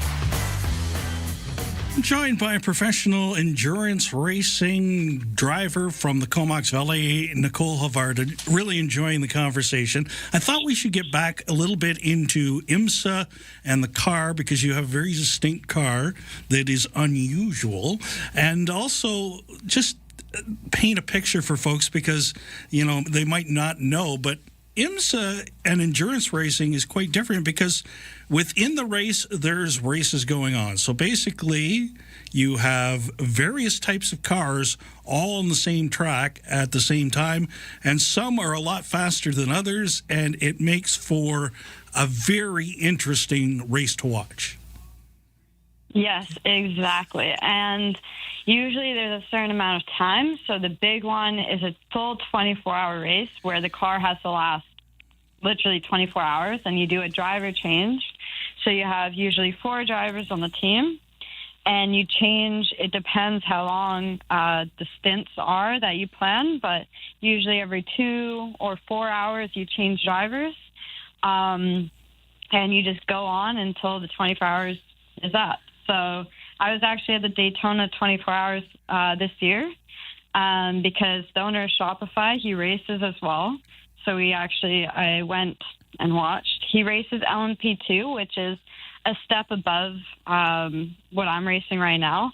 And that's the step into like the 24-hour Daytona or 24-hour Le Mans, which those are the biggest races. Like people say 24-hour Le Mans is like maybe the 3rd biggest race in the world. Like there's Indy 500, there's, F1, you can say whichever race, Monaco or whatever. And then there's the 24-hour Le Mans, which is very, very well known. So, yeah. This is very endurance level racing. It's very different from like Formula One sprint stuff. Yeah, Steve McQueen, the movie. Look it up. It'll teach you a lot about 24 hours of Le Mans. So this car you're driving, it's not like you have like hundreds of parts available for it, because it's very distinctive. Tell us about it. Yeah, we actually faced that problem a little while ago. We had a little shunt, and getting parts for this car is very hard because it's manufactured in France, which is a brand called Ligier. They build some GT cars, they build Formula cars as well, and then they also build this prototype car, which the whole bodywork is carbon fiber, so physically it is very light. And just the pieces are just crazy. Like the front nose, you have the two front headlights, because you are doing endurance races, so you go through the night, so you need headlights. And there's a lot more like technology in that front nose, and it is such a huge car that, when you do crash the car, it does cost a lot of money compared to like Formula cars, which I was used to Formula cars being a little more affordable. So, going to this is like you're a little more on the edge. But it's a big car. And one of your co-drivers was out testing at a track just outside of Ottawa and had a problem, and now you got some worries about whether you can get it back together for the next race. Yeah, so, we did get it back together, and he's doing that race. He's actually in Mid-Ohio right now. And the team, that was a hassle because we have spare parts as a team, but it's very hard to get them. So, the team got to the track, and they went straight to the Ligier semi-truck, and they had a few spare parts that they just threw on the car. And, at the end of the day, it's kind of like a praying moment if it actually runs properly, because there were like 3 days until the event, so it was very stressful. Okay, so what's it like behind the wheel? What are the kinds of things that are going through your mind? You've come down from the Comox Valley. You're racing at the biggest tracks in the world. What goes through your mind? Do you pinch yourself? Like, take us through some of the stuff that pops into your mind. It's got to be the most peaceful time in my life. Like, throughout all my days are, ups and downs and stuff goes wrong and whatever else. But when I sit in the car, it's just like I feel like everything else just shuts out. That's not important. Like my phone's non-existent, social media, nothing. And it's just me, the car, the track. It's like, honestly, it's like the perfect, I want to say meditation, but there's a lot of adrenaline going that you can't really call it meditation. But that's probably my favorite part is how peaceful, but also the adrenaline mixes in there. So just, I don't know, it's like I think you have to drive like a race car on a track to fully understand the feeling. Because it's probably, for me, it's the best feeling in the world. It's like, going on vacation. It's like perfect. So I'd say that. The other thing I would say, as somebody who's driven a little tiny bit, is the roar of the engine is so loud that it puts you into, how when you're cutting the lawn and the lawnmower is loud and you just kind of calm down because there's really nothing else you can hear? I drove a cast car late model once, and that's what I found, is that the noise is so extreme that it kind of calms your nerves. Yeah, that's why it's peaceful, because I think it's so, you're right, it's so loud, and the vibration and everything, it's just so much that it just somehow, I don't know, it does something to your nervous system, I believe. There should be some studies behind this. Last question I have for you, the goals going ahead. It sounds like full steam ahead trying to get to the 24 Hours of Le Mans. Yeah, we're looking 5 years out to 24 Le Mans. And, I mean, the goals are release this documentary for next year at the Montreal Grand Prix, and then have a docuseries going as well, which that's the producer's jobs. And then, of course, another one is find more partners so we can kind of go forwards more and, I think, do more. So, I mean, a lot of goals on the horizon, but, I can say win this championship as well, and there's a list. Where's the closest you get to race to home this year? I want to say Road America, which is Wisconsin. Wow. I was going to encourage people to go out and see it, but that's not going to be too easy. Oh, well, I know you go back to the racetrack here where you honed your skills every once in a while for refreshers and things like that. So she still represents the island very well. I want to say one more thing before I let you go. As somebody who's been talking to you like maybe once a year since you started all this, I'm very impressed how much better and better you get as a communicator. You're doing a wonderful job, and your authenticity translates very well on your social media feeds and stuff. It's clear that you're still Nicole from the Valley, and you should be very proud of that, and we wish you the best of luck. Thank you. That means a lot to me. Nicole Havarda, professional race car driver, joining us on the Adam Sterling Show.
CFAX Victoria, an iHeart radio station.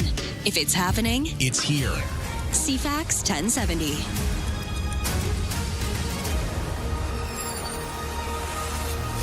Good afternoon. I'm Katie Hamilton with CFAX 1070's 1 o'clock news. Sioux Fire Rescue Deputy Chief Chris McRae on CFAX earlier with details on 2 fires in the community on Wednesday. One blaze on Otter Point Road property was sparked by grass clippings stored in plastic bags. When stuff starts to compost, it creates heat. Anybody that's got a compost pile or is driven by a compost facility, you see steam coming up all the time. So there's heat, which is part of that process of breaking down materials. When it gets contained in a plastic bag, it can create enough heat where it doesn't have any space to release that heat because it's in a bag. It seems to be that's what happened. Those bags were piled up. They created enough heat where they started on fire. The deputy fire chief says its best practice is to store compost materials in loose piles. A solid May jobs report is reinforcing many economists' view that Canada is not in a recession. Debate has raged for the past week over whether Canada was in recession territory after Statistics Canada reported the economy shrank marginally in the first quarter of the year. But the agency says today that the economy added a surprise 88,000 jobs in May. Royal Bank Assistant Chief Economist Nathan Jansen says that's not something you see when an economy is in recession. I think it reinforces that the broader economic data backdrop that we have in hand right now does not look recessionary, and really the only measures that that do are really those 2 quarterly GDP prints that we had in Q1 and Q4. He says the weak GDP numbers and the strong May jobs report should leave the Bank of Canada on the sidelines as its next interest rate decision is on Wednesday. With the clock ticking down on a July 1st review deadline for the Canada-United States-Mexico agreement, Canada's top business leaders are weighing in. An industry group representing steel manufacturers, industry groups representing corporate CEOs, and manufacturers more broadly, they think it's urgent to get a deal. And even if that might result in a few more concessions, at least it removes the pall of uncertainty that has descended over corporate Canada.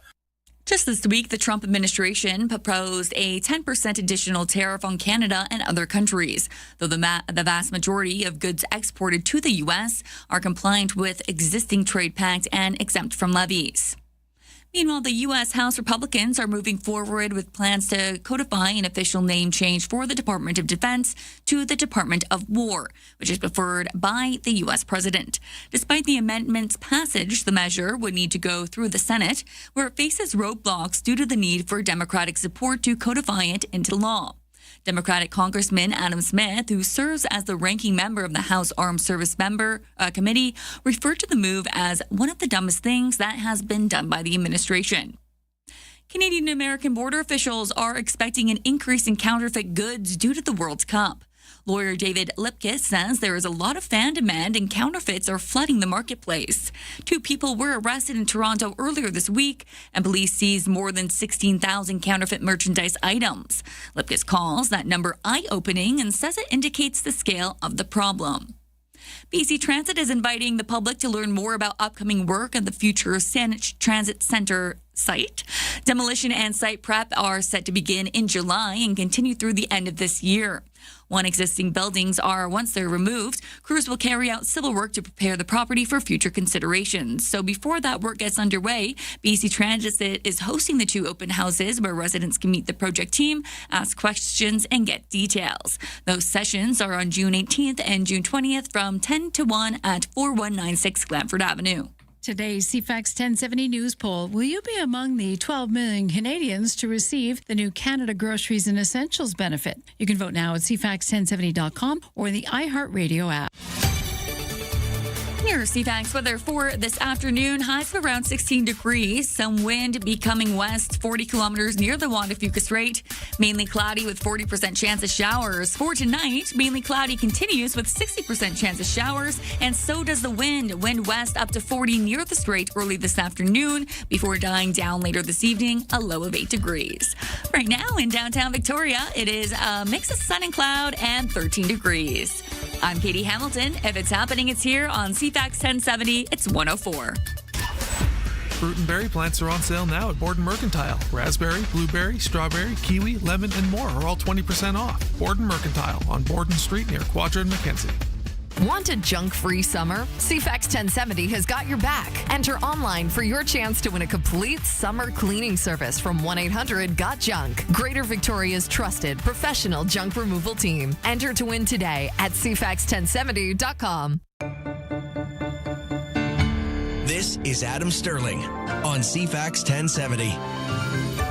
Welcome back to the Adam Sterling Show. Steve sitting in for Adam today. Adam back at the wheel, steering it straight down the highway on Monday at 11 o'clock. Victoria's Junior A Shamrocks submitting a bid to try and host the 2027 Minto Cup. Backed by several partners in the community, General Manager of the Junior A Shamrocks, Rod Wade, on the line now to discuss. Welcome to the program, Rod. Thanks for doing this. Yeah, thanks for having me on. So maybe explain to folks what the Minto Cup is. Minto Cup is you're competing for the Junior A National Lacrosse Championship, which has been contested since about 1937. So every year, they get together for the top teams in the country and compete either in BC, Alberta, or Ontario.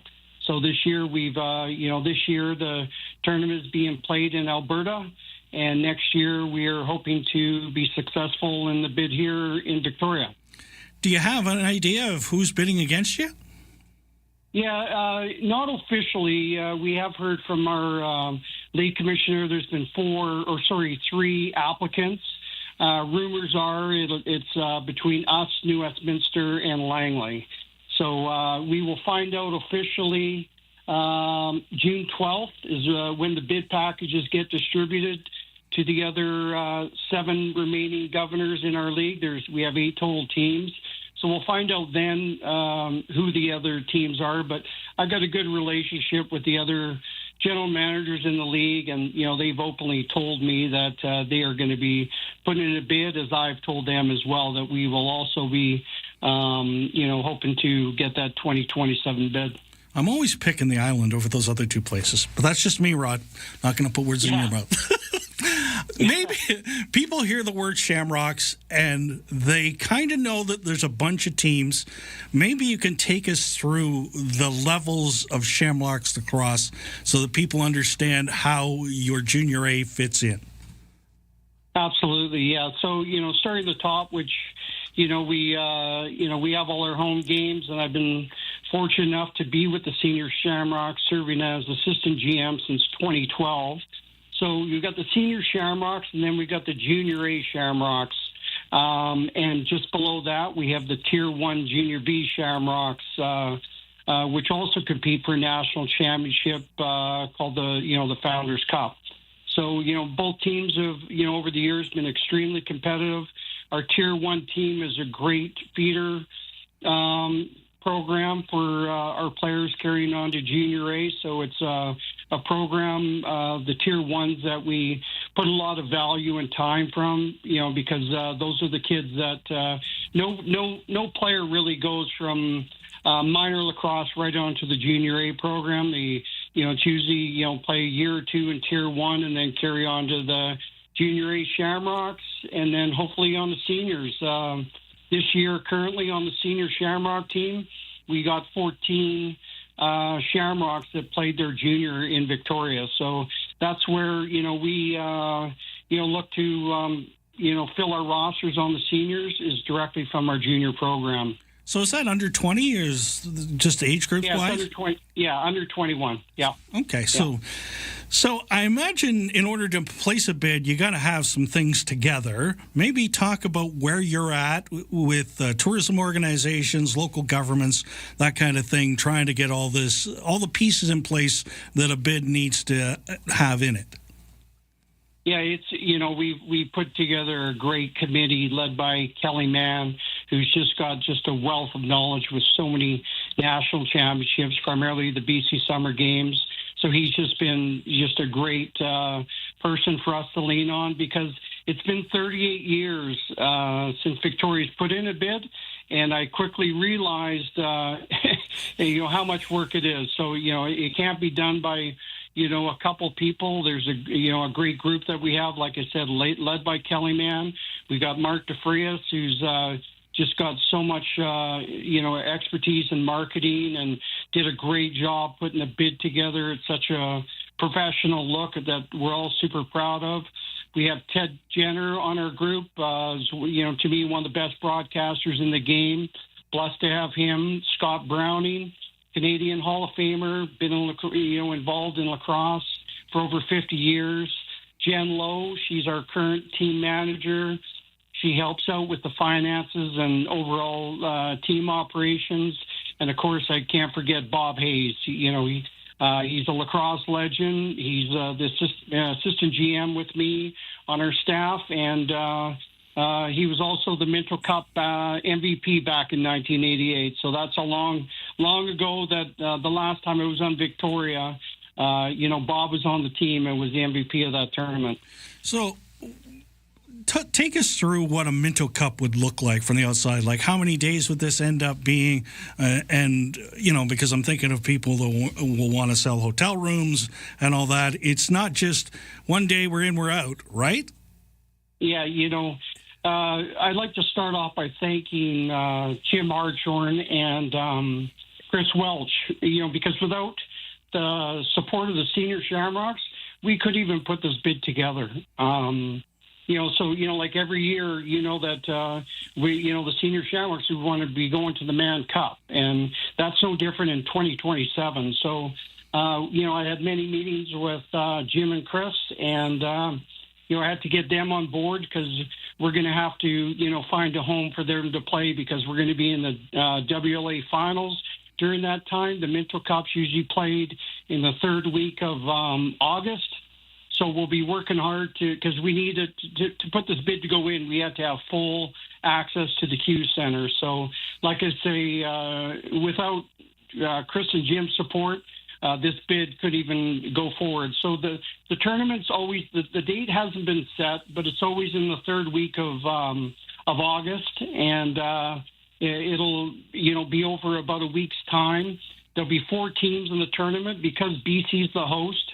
There'll be 2 teams representing the BC. Hopefully, we're the host team, and then it'll also be the champion. And if we're the host team and the champion, it'll be the second place team. We'll get that second BC bid, and then there'll be the Alberta champion and the Ontario champion. And basically, you play a round robin, and then top 2 teams play a best of 3 for the Minto Cup championship. How's it looking this year? We got a great team. Last year we were young and we took Coquitlam to 6 games before bowing out to them, and they went on to win the Minto Cup. They won it back-to-back years, so that's something that we're, striving to do as well. This year we're off to, a 3-3 start.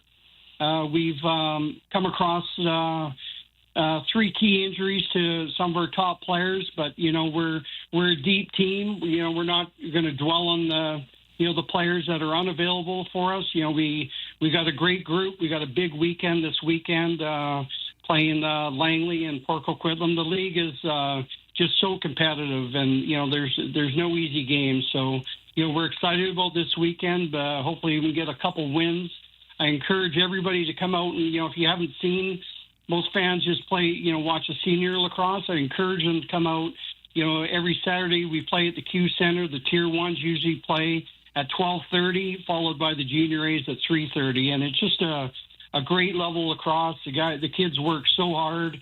And, I encourage everybody to come out and support us, leading up to hopefully we can get this Minto Cup bid, which they will announce by the end of this month. General Manager Rod Wade joining us. Thanks for the chat, and good luck for the rest of the season and in your bid for the Minto Cup. I appreciate you taking the time, and and hopefully we can get this done, and look forward to reporting back to you at the end of the month. Sounds good. From CFAX 1070. Here's what's happening around the island. Victoria Track Classic is June 12th at Centennial Stadium. Details at runsport.ca/track classic. Help care for local wildlife and enter to win the Wild Arc Raffle. June 1st through 18th, you can buy your tickets at spca.bc.ca. Get more event info at cfax1070.com. If it's happening, it's here. CFAX 1070.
Debate, interviews, and breaking news.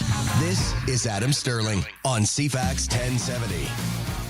The CFAX 1070 Summer of Rock is on. You can listen from 6 a.m. to 6 p.m.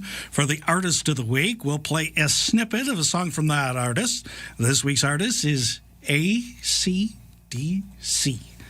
When you hear AC/DC, text rock and your name to 71010. You could be winning 2 tickets to see them in Vancouver. Flights from Helijet and overnight accommodation at the Rosedale on Robson Suite Hotel. The CFAX Summer of Rock is powered by the Sax Point Pub in Esquimalt. Details are available at cfax1070.com. And I will hint, it might be prudent over the next... well, we go till 3 o'clock. I guarantee something will happen before then. Just saying, not saying what might happen, just saying something's going to happen. Okay.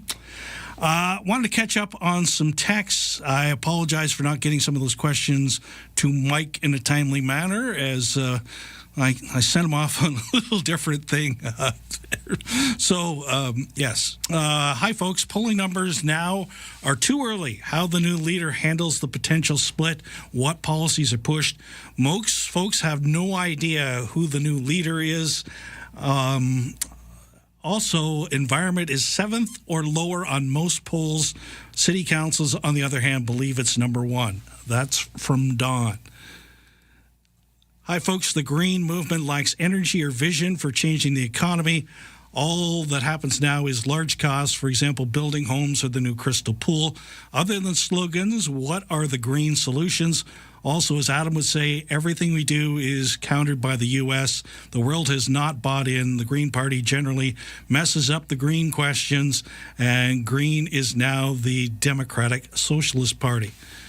We also have this one. I think when environmentalists, I still think overall families in BC have not been afforded the amount of time it takes to connect with nature things like growing a garden, finding out where your meat comes from, and even hunting, finding out and exploring fishing things that connect us. A simple initiative in Victoria to plant more trees will actually take space away from people's property that needs sunshine to grow a garden for food security. There are simple connections we are not making. Great topic on the motorsport, so much better than listening about hockey. I race motorcycles, agree it's the most intense adrenaline rush, but also the most peaceful time of my life. How does it parallel park? I'm pretty sure, Nicole, if you Google Nicole Havarda and Spotify, the Spotify car will show up, and you will see, like, that thing's complex, and you're going to say, oh, I had no idea. So it's very interesting. I totally agree with you, Steve, regarding taxpayer funds going to sport events. Well stated. Thank you, sir. Thank you, Ronnie. I'm going to go a step further while we're talking about FIFA-related stuff. I got an email on Tuesday, and so from FIFA. It's always good to hear from them. I bought my ticket and all that stuff. So they sent me an email. By the way, Steve, we're changing some policies, okay?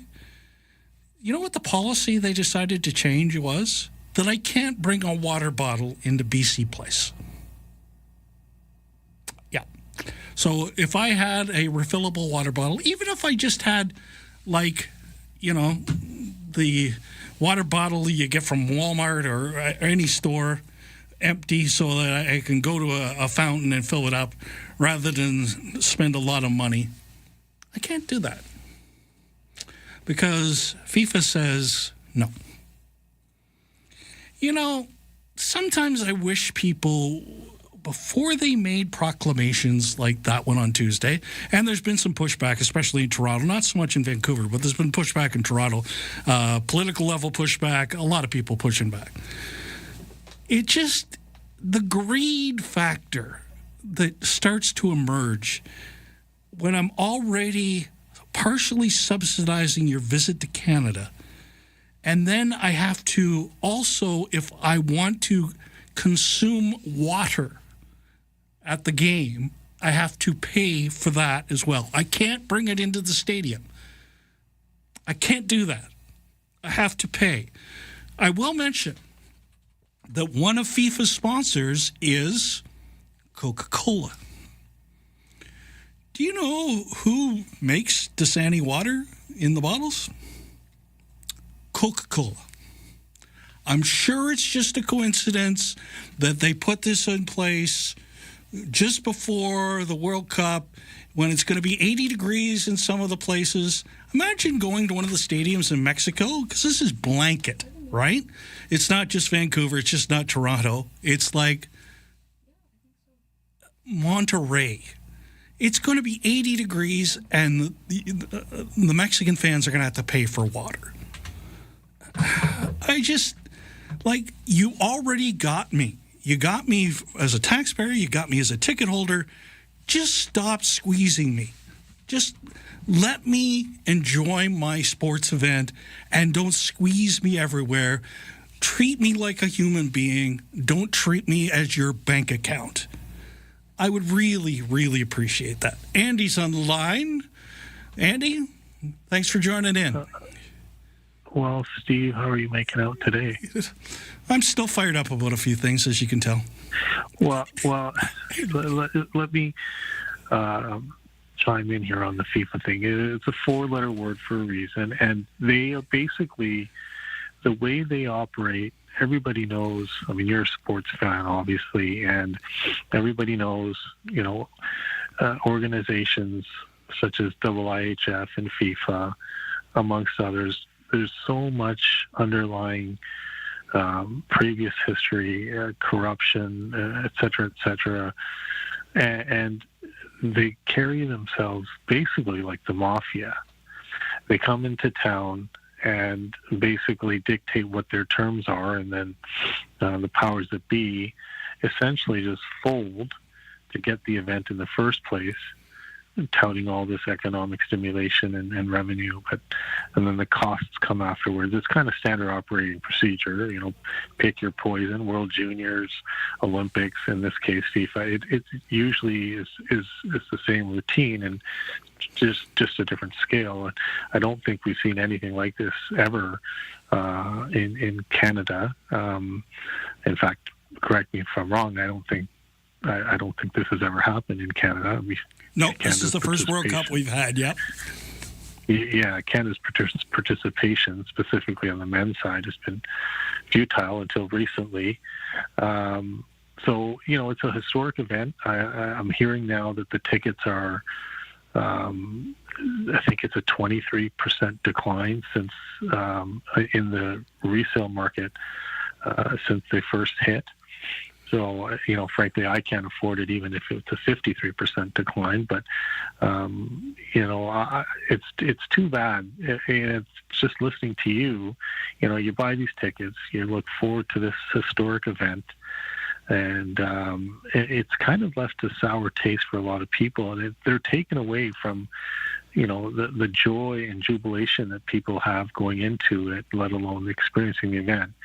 And I can just hear it in your voice. It kind of takes you off, and I will be watching the games on television. I've got the sports package with my cable provider, and I'll be sporting my Canada attire, because for me that's what it's all about, is patriotic national pride. And to me, the only meritocracy that seems to exist still is only sports. So I'll be proud. I hope to hear the anthem at some point.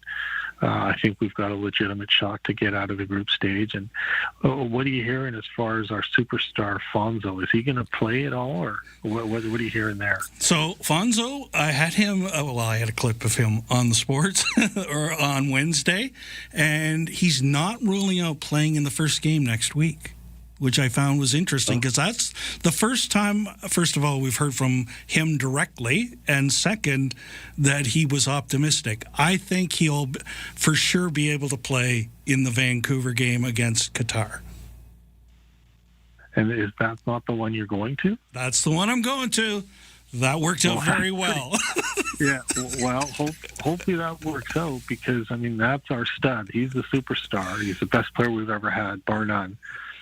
So, I really hope that works out, and I think they're going to get through. I really think they're going to get through the group. They're up against a tough goalie. Is it the Man U or Man City goalie that is Bosnian? Yes. It's in one the of first those. game? Yeah, they've got so the 3 games are Bosnia-Herzegovina, which is a week from today, I believe, in Toronto. Correct. Then on the 18th, it's Qatar. And then the final game might actually be the toughest one of the 3, because it's Switzerland, and they're good. Yeah. They've always been good. Yeah. So anyway, Andy, I thank you for the phone call. Yeah, you take care. If we don't chat, enjoy yourself and be safe, and take it all in, and try to forget the fact that FIFA basically is the mafia. You take care. Well stated, Andy. Well, I will say, and Andy hit on that a little bit.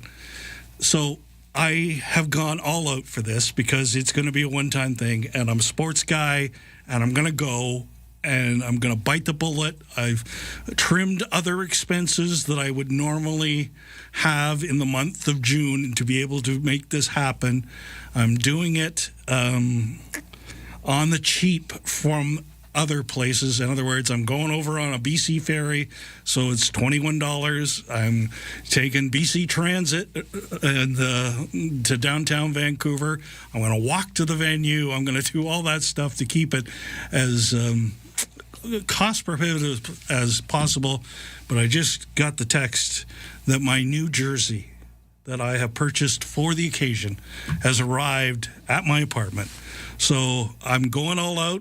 I'll do it once. I'll never do it again. It's like the Indy 500. Did that once. There are certain sports events that I'm going to do once before it's all over and not regret. This just happens to be one of them. And yes, some of this stuff is leaving a bad taste in my mouth. The one we talked about last week is the one that bothers me the most. It's that people were using FIFA tickets for a fundraiser to benefit less privileged people. And FIFA's mini police department, their trademark infringement people, got on their case. It's just, can we not wake up? And I get some of your concerns, FIFA, but just be humans. Be humans. You know who's a great human? Katie Hamilton.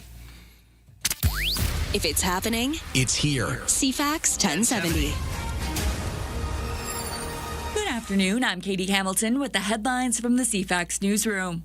Sunwing Vacations has halted its service to Cuba indefinitely as the island deals with a desperate fuel shortage. The move extends a decision to halt all Sunwing Vacations and WestJet vacation trips to Cuba through October. Air Transat stopped flying to Cuba 6 weeks ago, while Air Canada suspended service back in February.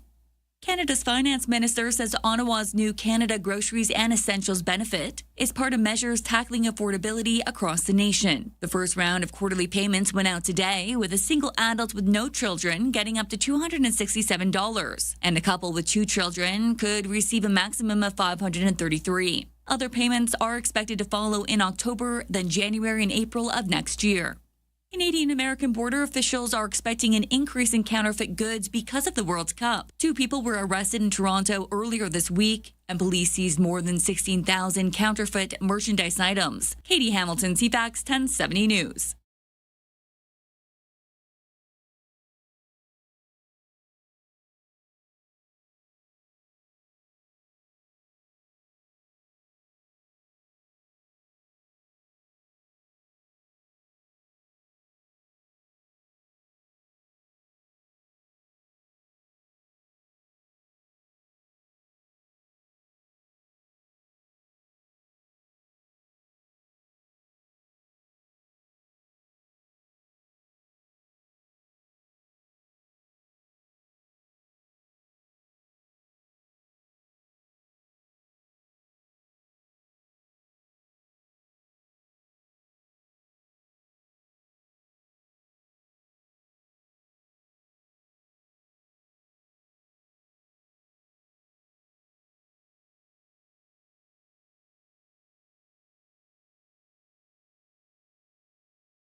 Miss the breaking news on any of our...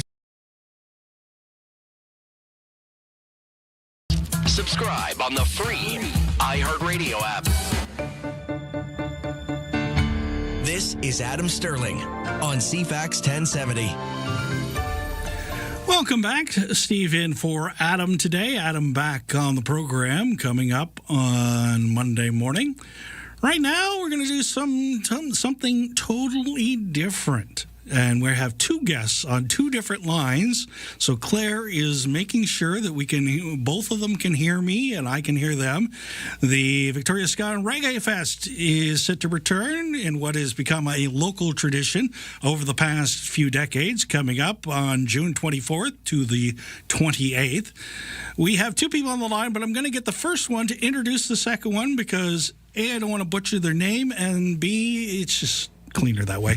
We have creative director Dane Roberts on the line. Good day, Dane. Good afternoon. So maybe introduce who we've got as an artist with us today. Yes. Yeah, you've got Matt from Mindle Beach Markets. I'm sorry, Mindle Beach. I say sometimes that was the old name of the band, but it's called Mindle Beach.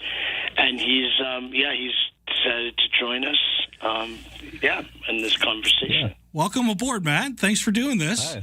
Thanks for having me. Yeah, it's a pleasure. You sound like you're in a studio. Are you in a studio? No, I'm sitting in my car at a ferry terminal, actually. It's kind of a studio. Awesome. I spent a lot of time here. Well, it sounds really good. It sounds like really clear. Perfect. Okay, Dane, we'll start with you. Talk a little bit about this festival as if nobody has ever heard of this before, what it is, and how you've gotten it to this point.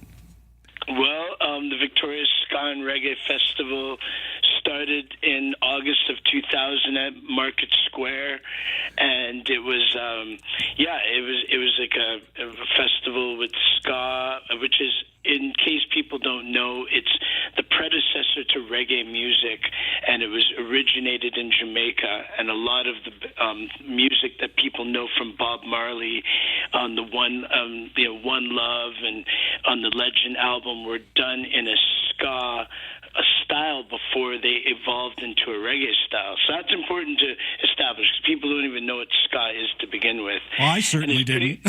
Yeah, and it's pretty much the same rhythm pattern as reggae, but just it's sped up on the amount of beats per minute. It's often faster. And when it first formed, it had a more jazzy element, because those were the roots genres that came before it that created it, which was jazz and Jamaican minto, which is kind of more of a calypso. But then when we started the festival, the genre had evolved, and it was more what they call third wave, or a little bit more poppy. It was like a fusion of reggae, punk, and jazz, and so it still had that melodic beat and like a lot of large horn sections in the bands, but it had evolved a lot more. And so we did the Ska Festival. It was just called the Victoria Ska Festival in August of 2000 at Market Square, and it featured Pressure Cooker, King Django from New York, Chris Murray, and it was one of a great festival, and it sold out Market Square, and it was also part of my final work term for my degree at UVic, which is a BA in education, majoring in leisure service administration. So ever since that point, I just kept doing it, and here we stand 27 years later, and it's just gained a lot of traction over the years. So Matt, why would you want to play at this Victoria event? Well, I mean, so this is for the band, I guess this is our third time playing it now. The first time being 2010. I think we played was at Ship Point with Shane Phillip and Catch a Fire, which I believe they're from New Zealand. And I mean, when we and our band started in about 2009, I believe, a lot of the stuff we really started playing with in our early days was really rooted in reggae, and kind of like dub rock reggae, I think is what our earlier stuff was kind of called by some people. And that was, I think playing the Ska Festival at that time was like the winning ticket, for a young band like us. And that was just huge for us and really instrumental in the growth that we managed to gain in the city. So anytime, we're welcome back, we're more than thrilled. It's one of the best festivals out there. And we can't wait to get back. So Dane, who you got coming up besides Matt and his band? We have over 40 bands from 9 different countries, and I guess some of the artists of note. I mean, I don't know if a lot of people know them, but we have Lagwagon, which is like a punk. It's a skate punk band from California. We have Bedouin Sound Clash. They're kind of like a mixture of ska, reggae, and a little bit of indie rock. We've got Black Seeds from New Zealand, and they're like a funk, reggae, and soul group from Wellington, New Zealand, that they're flying directly here for the Victoria Ska and Reggae Fest and a few other shows in Tofino, Vancouver, and Squamish. We've got Clinton Fearon and the Boogie Brown Band. He was the original bass player of a roots reggae band called the Gladiators, and he's been creating a really strong reggae scene in Seattle for the past 2 or 3 decades. And I mention him because he's played in Victoria over the years, and people who are fans of reggae will know him. And he's one of these, like a success story in that his popularity just grew even into his older years, and he has like a younger fan base than he did before, and even more people. And he hasn't played with his full band in Victoria for about 15 years. He comes up as a duo or a trio, but I'm really excited about him. And there's so many bands. Other local bands include the Capital Collective, which is a 14 to 18-piece ska jazz orchestra with some of the greatest jazz players on Vancouver Island, well, ska and jazz. There's just so many to discover, and I'm just really excited. Charlie Black from Jamaica is another one. He has a hit that has over 451 million hits on the social media for Galia, Party Animal, some dancehall classics, and was covered by Daddy Yankee. So a lot of these artists are huge in other cities where there is populations that have more exposure to this music. But the Victoria Ska and Reggae Festival gives people in the know an opportunity to be like, wow, even though they don't hear this music in the mainstream, the festival is in the know and they're in the know about it. And we get people from all over Canada and all as far down as California coming up every year. Matt, Dane has gone through a really big list, and obviously your band is on it as well. Does this start to get the creative juices going when you hear other performers and you're playing the same festivals? Is there some jamming that takes place as a result of this?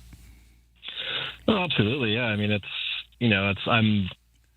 I always get any chance I get to go see any live music, I'm always there, and, as a musician, you're always kind of watching, and trying to take notes and get ideas and stuff like that. So yeah, it's definitely inspiring, and we're all hoping to take it in when we're there and check out some of the bands and a lot of the ones that we haven't seen or heard of before too. So it's going to be great. Yeah. How important is this, Matt, to the music scene in general across BC?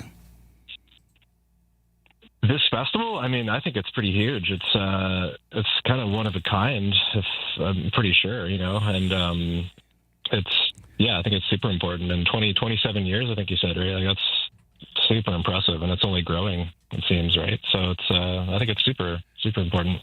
So Dane, that must be great to hear, right? Shows too, which is awesome. So it is great to hear, and the thing about the Victoria Ska and Reggae Fest that may set it apart from certain festivals is the people that are involved, myself included.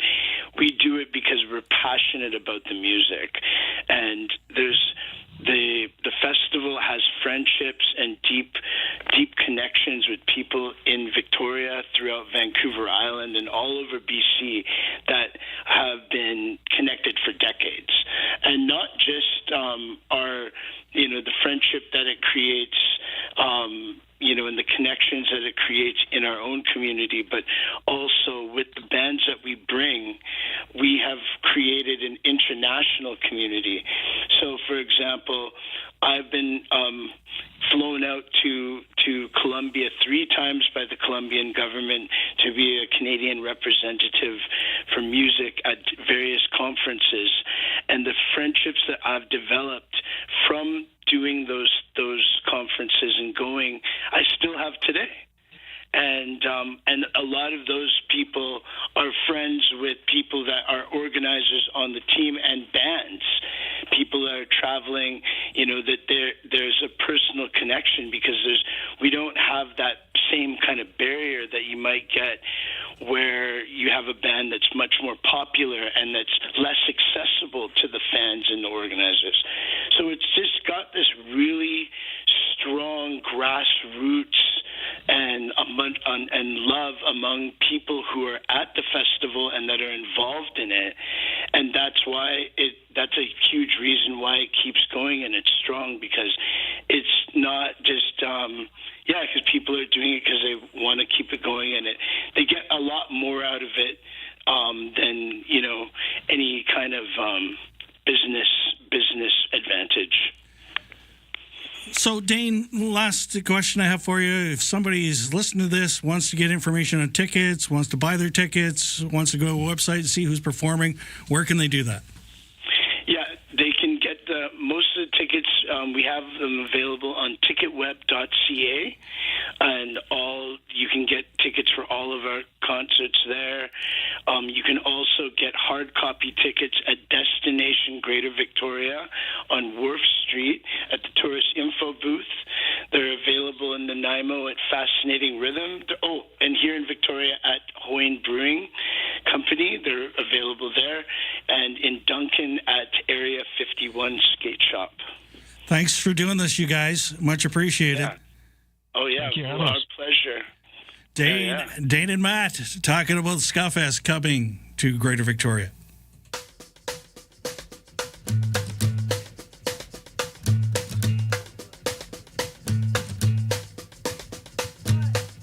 I'm on the rocky road, heading down off the mountain slope, and as my steps echo, louder than before. The CFAX 1070 Summer of Rock. All right. Win a trip to Vancouver and catch a concert from the Sax Point Pub Summer of Rock lineup. Listen to CFAX from 6 till 6. When you hear a clip from our Artist of the Week, text ROCK to 71010 with your first name to win that concert. You'll fly with Helijet and stay at the Rosedale on Robson Suite Hotel. Brought to you by the Sax Point Pub in Esquimalt. Stream us on the iHeartRadio app.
stories impacting the capital region.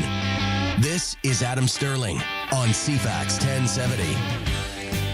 1:50 on a Friday afternoon here at CFAX 1070. Steve Young in for Adam Sterling today. Reminding you once again that the big game goes at 6:30 tonight. Victoria Harbour Cats. And throwing out the first pitch before their match against Kelowna, Lisa Best, star of the CFAX 1070 news team, right-hander, doesn't throw a curveball, throws more of a straight pitch. Ryan Price, morning man extraordinaire, all-round good human being, concerned whether it's going to make it to the plate. I'll just leave it at that. But certainly, something to look forward to. I have coached them up a little bit. I have instructed them not to pay any attention to like the 2,000 plus fans in the stands all looking at them at the same time. I've stressed not to do that, that just to concentrate on your training, concentrate on the tips you have been given, and deliver the ball effectively. Hopefully that will happen. A couple things. First of all, I want to get some texts back. I'd send that ticket back to them and tell them to stuff it. That is such an absolute arrogant crash cab. It's disgusting. I'm very disappointed. That, of course, about FIFA and water bottles. I must say the winner of the Summer of Rock contest certainly does get treated like a rock star with luxurious accommodation, first-class travel, and spending money. Wow. The helicopter flight is a nice touch, right? Helijet. That makes it so easy going over to Vancouver when you can do that. Are they going to ban cell phones? They could be weapons too. That's from Joan. That's one of the, or for Joe, I should say. That's one of the excuses FIFA came up with. Steve, I'm not on board with taxpayer money for sport where the average Canadian can't even afford a ticket, let alone being able to make ends meet. Ridiculous. Comment on cancer patients waiting for an MRI. It's criminal. Never vote NDP again. And one more, FIFA equals FIFA. So there you have it. We're all caught up on the emails. Thanks for texting in at 71010. And my apologies that I don't get to them as quickly as I probably should. Yesterday, we had Don Davies on the program with Rob, talking about floor crossing and a private members bill that the NDP has put forward trying to put an end to floor crossing. And I understand the intent, but it makes an assumption. Like, not all of us vote the same way. And I will give you the example because my dad and I got along pretty well over the years, but there was one disagreement, I will say, that sort of summarizes floor crossing in so many ways. So I was a young journalist at that time, and when you're a young journalist, you interview all the candidates for an election, federally or provincially. So you have a pretty good indication of who's on the ball and who's not, because it shows up when you ask a question and they either struggle for an answer, or you could tell they have done no research and don't know what they're talking about. It comes out. You can tell. So when I was covering those kind of elections, I would vote for, get this, the candidate with the best answers. In other words, I was doing something really, really radical, in my dad's opinion. I was voting on the basis that good people make good policy, and the best person for the job is the one I should vote for. And it shouldn't matter whether they're NDP, Green, Conservative, Liberal, Rhinoceros Party. Shouldn't matter. If they're the best person for the job, they're the best person for the job. Dad didn't see it that way. Dad would have agreed with Don Davies. Dad would have said, I'm voting for the Progressive Conservative Party no matter what. Doesn't matter who it is.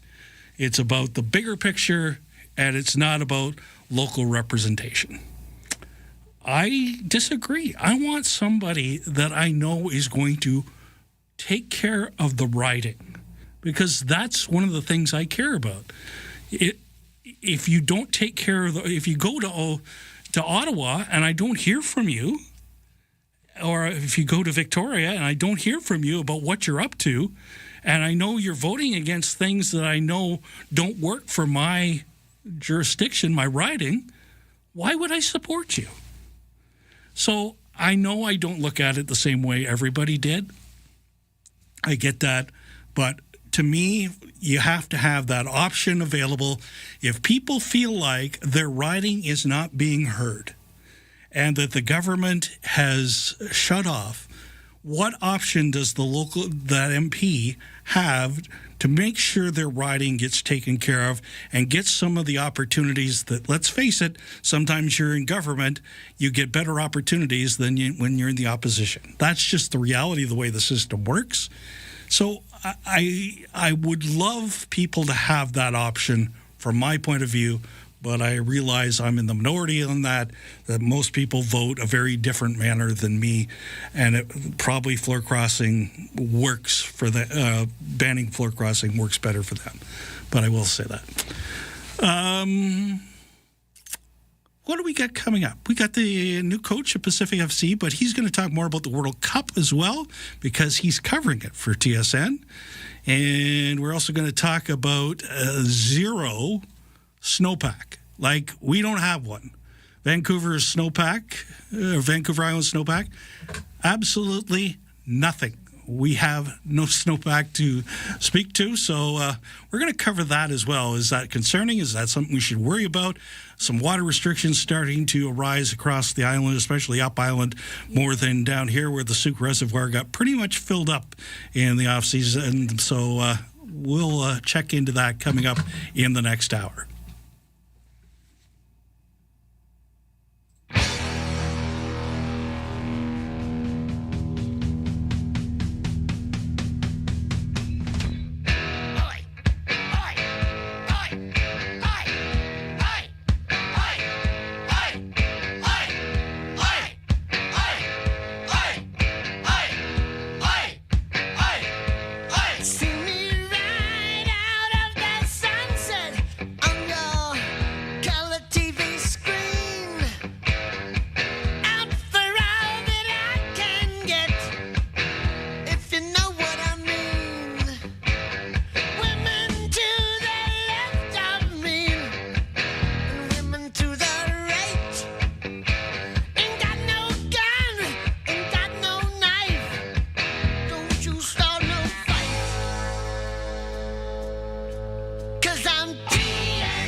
CFAX Victoria, an iHeart radio station. If it's happening, it's here. CFAX 1070.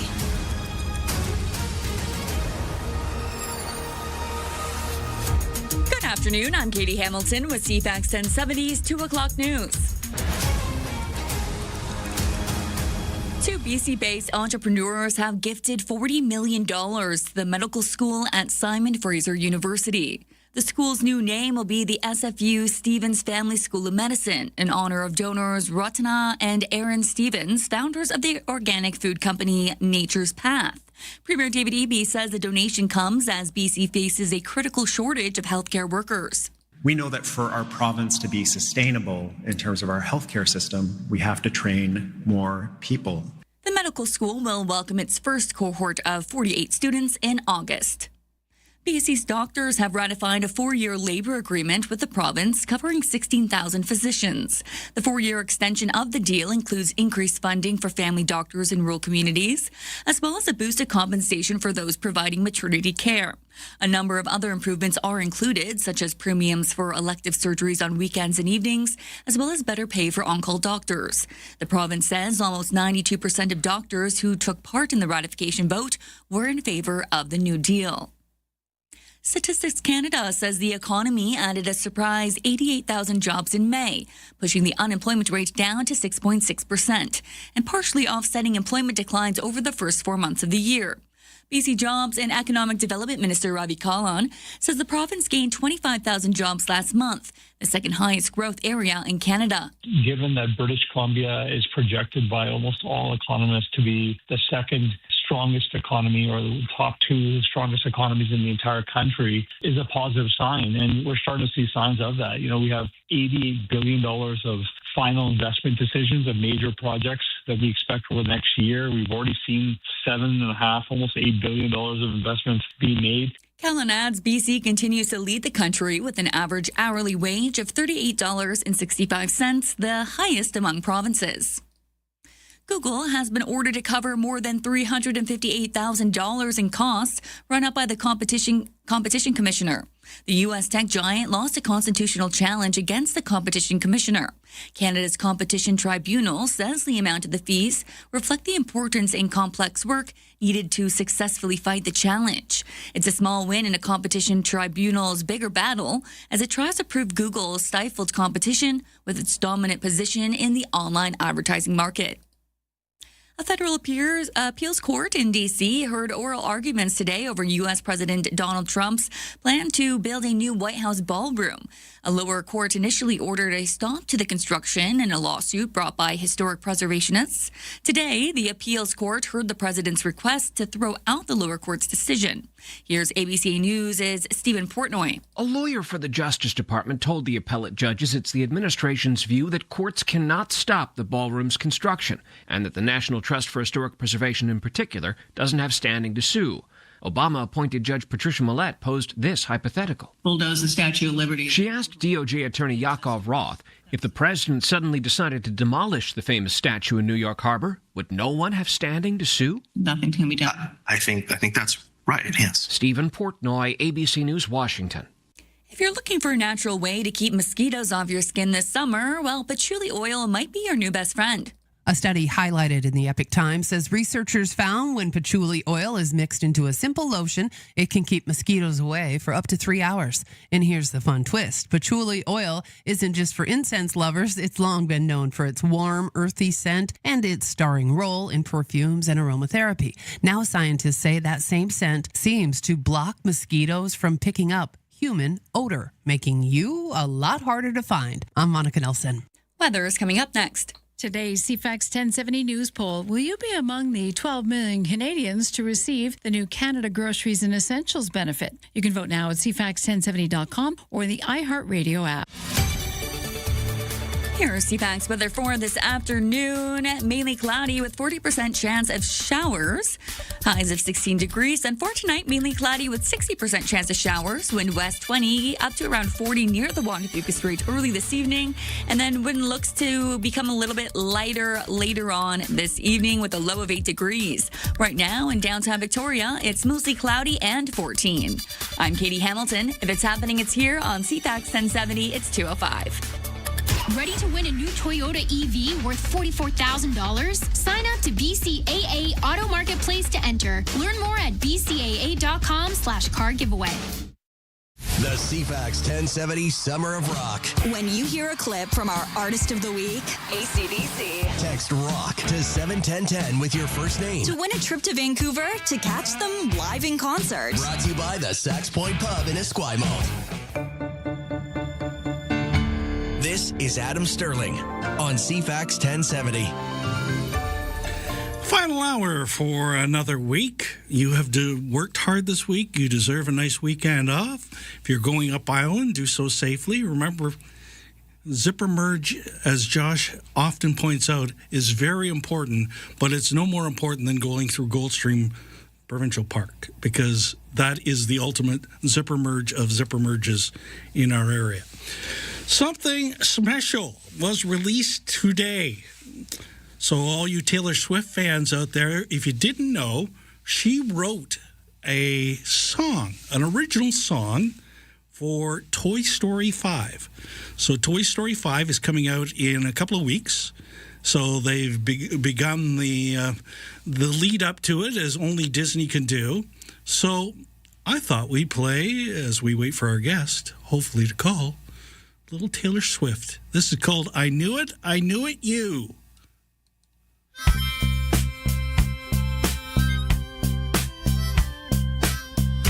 I knew you through the days of the blades of the grass in summer. Parachutes for the free fall of being younger. I memorized the sound of your bare footsteps. Running wild, it's been a long time. Life has ways of leaving those days behind. There you have it. That's the first few bars of that tune as well. So, yes, Taylor Swift releasing that today. There's a lot of talk that she might have voiced one of the characters in the movie as well. So all the Swifties are doing their usual Taylor Swift analysis, looking for crumbs of information and cross-referencing those things and one thing over another. So if we have a chance, we'll play you the rest of that song coming up through the day. Also, just in, we're talking medical schools. British Columbia's Simon Fraser University received a $40 million donation for its medical school today, which it says is the largest donation in its history. The school is naming itself the SFU Stevens Family School of Medicine in honor of its BC-based donors. The Premier says there needs to be a focus on training future workers in BC medical schools. Poaching medical professionals from a troubled jurisdiction is not a sustainable long-term approach. It's good in the interim. For the sustainable long-term approach, we need institutions like the SFU Stevens Family School of Medicine to train up that next generation medical professionals. EB says the donation comes as BC faces a critical shortage of healthcare workers. We know that for our province to be sustainable in terms of our healthcare system, we have to train more people. There you have it, David Eby speaking today. Also, a resignation from the Liberal ranks on Parliament Hill. Nate Erskine-Smith sending an email to supporters confirming he's resigning his seat in the House of Commons. He was elected in Beaches, East York in 2015 and briefly served as housing minister in Justin Trudeau's final cabinet and Prime Minister Mark Carney's first cabinet. Erskine-Smith's email does not say whether he still plans to run for the Ontario Liberal leadership. His plans to jump to the provincial party hit a snag last month when he lost the Liberal nomination for a by-election in a seat in Toronto. He contested the results, arguing irregularities with the nomination council, but his appeal was rejected. Erskine-Smith's email does not say when he plans to leave Parliament. David Augustine, The Canadian Press. So that majority from a few weeks ago is starting to shrink a little bit piece by piece. So we'll just keep our eyes on the way all that works out. I wanted to also bring up the issue as we wait for our guest about the school board situation here in Victoria. As you know, the board is back in place. They're going to hold their first meeting in a couple of weeks' time. That's going on as well. So there's been a lot of talk, and I just wanted to revisit what really happened here, because I think the reason that the board was dismissed is getting caught up with a court case and other factors. And one of the reasons that, because I'm really having a hard time with the word anti-democratic and accusing the BC government of being anti-democratic in dismissing the school board. First of all, school boards and city and town councils are creations of the province. So the province has jurisdiction over municipalities and school boards. They are the ones that wear it if it goes wrong, so they have the jurisdiction. That's the way it's drawn up on the board, and that's the flow chain. This particular board had many opportunities to be very democratic and listen to the taxpayers of Victoria about what they wanted to see when it came to the school liaison officer program. They were told this over and over again, not just by the province, by ratepayers in the school district. They chose not to listen to that. That, too, could be construed as anti-democratic. So for them to turn around and accuse the government of being anti-democratic is a little bit much. So I just put that out there as something that's been irking me since I've been hearing all this talk. The school board was dismissed for a reason. They were asked to produce something, and they wouldn't produce it in a manner that was acceptable to the province. So that's how we got here, and it's important to remember how we got here, not just using the language around it in a certain way that fits your purpose, because obviously nope, don't do Taylor Swift. I'll tune in on Monday. You know, there's some polarization to the certain things right now. Caitlin Clark in basketball, Taylor Swift in music, Donald Trump in politics, Benjamin Netanyahu in politics. There's people that, when you mention the name, some comments on my rant about floor crossing. Laura says, floor crossing has happened throughout history. It's only because of the majority numbers of today. Individuals make personal decisions, hopefully based on principles. And yes, sometimes politics. It's the reality of the game. I don't know that resigning versus crossing is the answer, as by-elections are costly and could result in the same majority or minority numbers as today. If constituents are mad, they can express the same at the next election. And when they don't truly listen to their voter base, they are symbolic at best, or at worst, make terrible decisions on our behalf. I want to comment and compliment the Sax Point Pub for doing something this big, and for our community, it's awesome. We never had something like this. It has covered so many rock groups and promoted them, and people can win tickets. Good on you for the Sax Point Pub. Hey, Steve, floor crossing, how would you respond to a sports game where a hometown boy crossed the court and started playing for the home team because they needed a hand? Where does this behavior end? I don't know if I could use a sports analogy for that, where that would actually happen. I don't look, maybe it's the way I don't look at politics as a team sport, the way that it has evolved to be. It's probably I agree, Steve. Many MPs, MLA, city councillors are in it for their own future careers as a leapfrog, not in it for their constituents. If your argument was to hold weight, then it would be better that we elected individuals, send them to Ottawa to work together. Then there's no need for floor crossing. That happens in some of the territories in the north, believe it or not. There's a reason they came up with saying, "Okay, boomer." That's the first time I've been called boomer today. But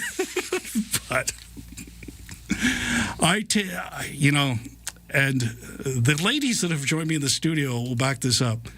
I do my level best not to act like a boomer, and take great pride in that. And some of the biggest disappointments I've had is that the people of my ilk who used to protest and do all these things when they were young don't understand that young people are doing the exact same thing now, and that we've turned into our mothers and fathers too much. I'll just leave it at that. So there. I think I'm caught up on the text. Morgana has joined us in the studio. Hello. I think our guest is not available. Okay, yeah. So here's the situation, folks. sometimes when you're doing live radio on the fly, things don't work out the way you expected. And unfortunately, in this circumstance, this is one of them. We are definitely going to rebook that one, though, Steve. Don't worry. An online special is already in the works next week when Steve is back on the news desk. It's an exciting time for Pacific FC, and it's an exciting time for FIFA. And we're going to talk to somebody who is at the intersection of that as Pacific FC's upcoming new coach. So stay tuned for that on the YouTube channel, CFAX 1070 YouTube. It will eventually be posted there. But unfortunately, today things didn't work out exactly the way we planned. But that's okay, because you know what? We had such a wonderful time to listen, to read all the texts and go through all those topics. And I also see we have Mehdi on the board, Steve. So if you want to have a chat with him, we can also fit that in before we get into the issue of Vancouver Island snowpack later this hour.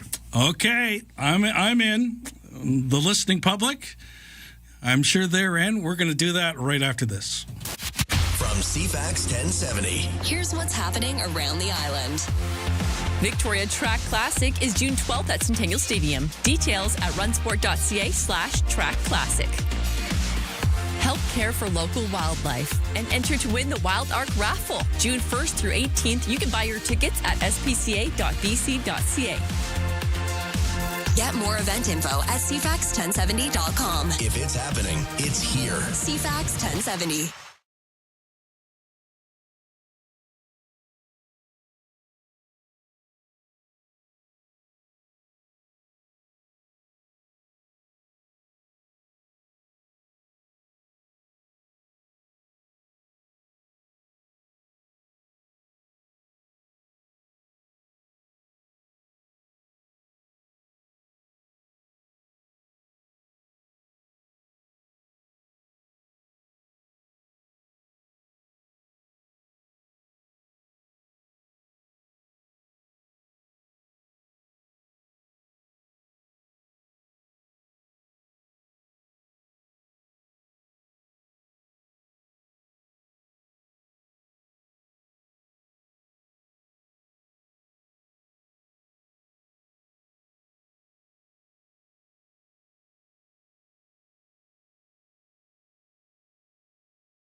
where Victoria comes to talk. This is Adam Sterling on CFAX 1070. Welcome back to the program. 2:20 here on CFAX 1070. Steve in for Adam. Mehdi is on the line. Mehdi, what's up? Thank you for taking my call, Steve. I think when you say that floor crossing should be okay because the MP should go with the party that have the best answer for their constituents in terms of issues. But the problem is this. First of all, these guys are running based on their party, and many people vote for them based on what their party background and experience with that party is in past. If it's a party that supports working class, or is it a party that supports, for example, big business?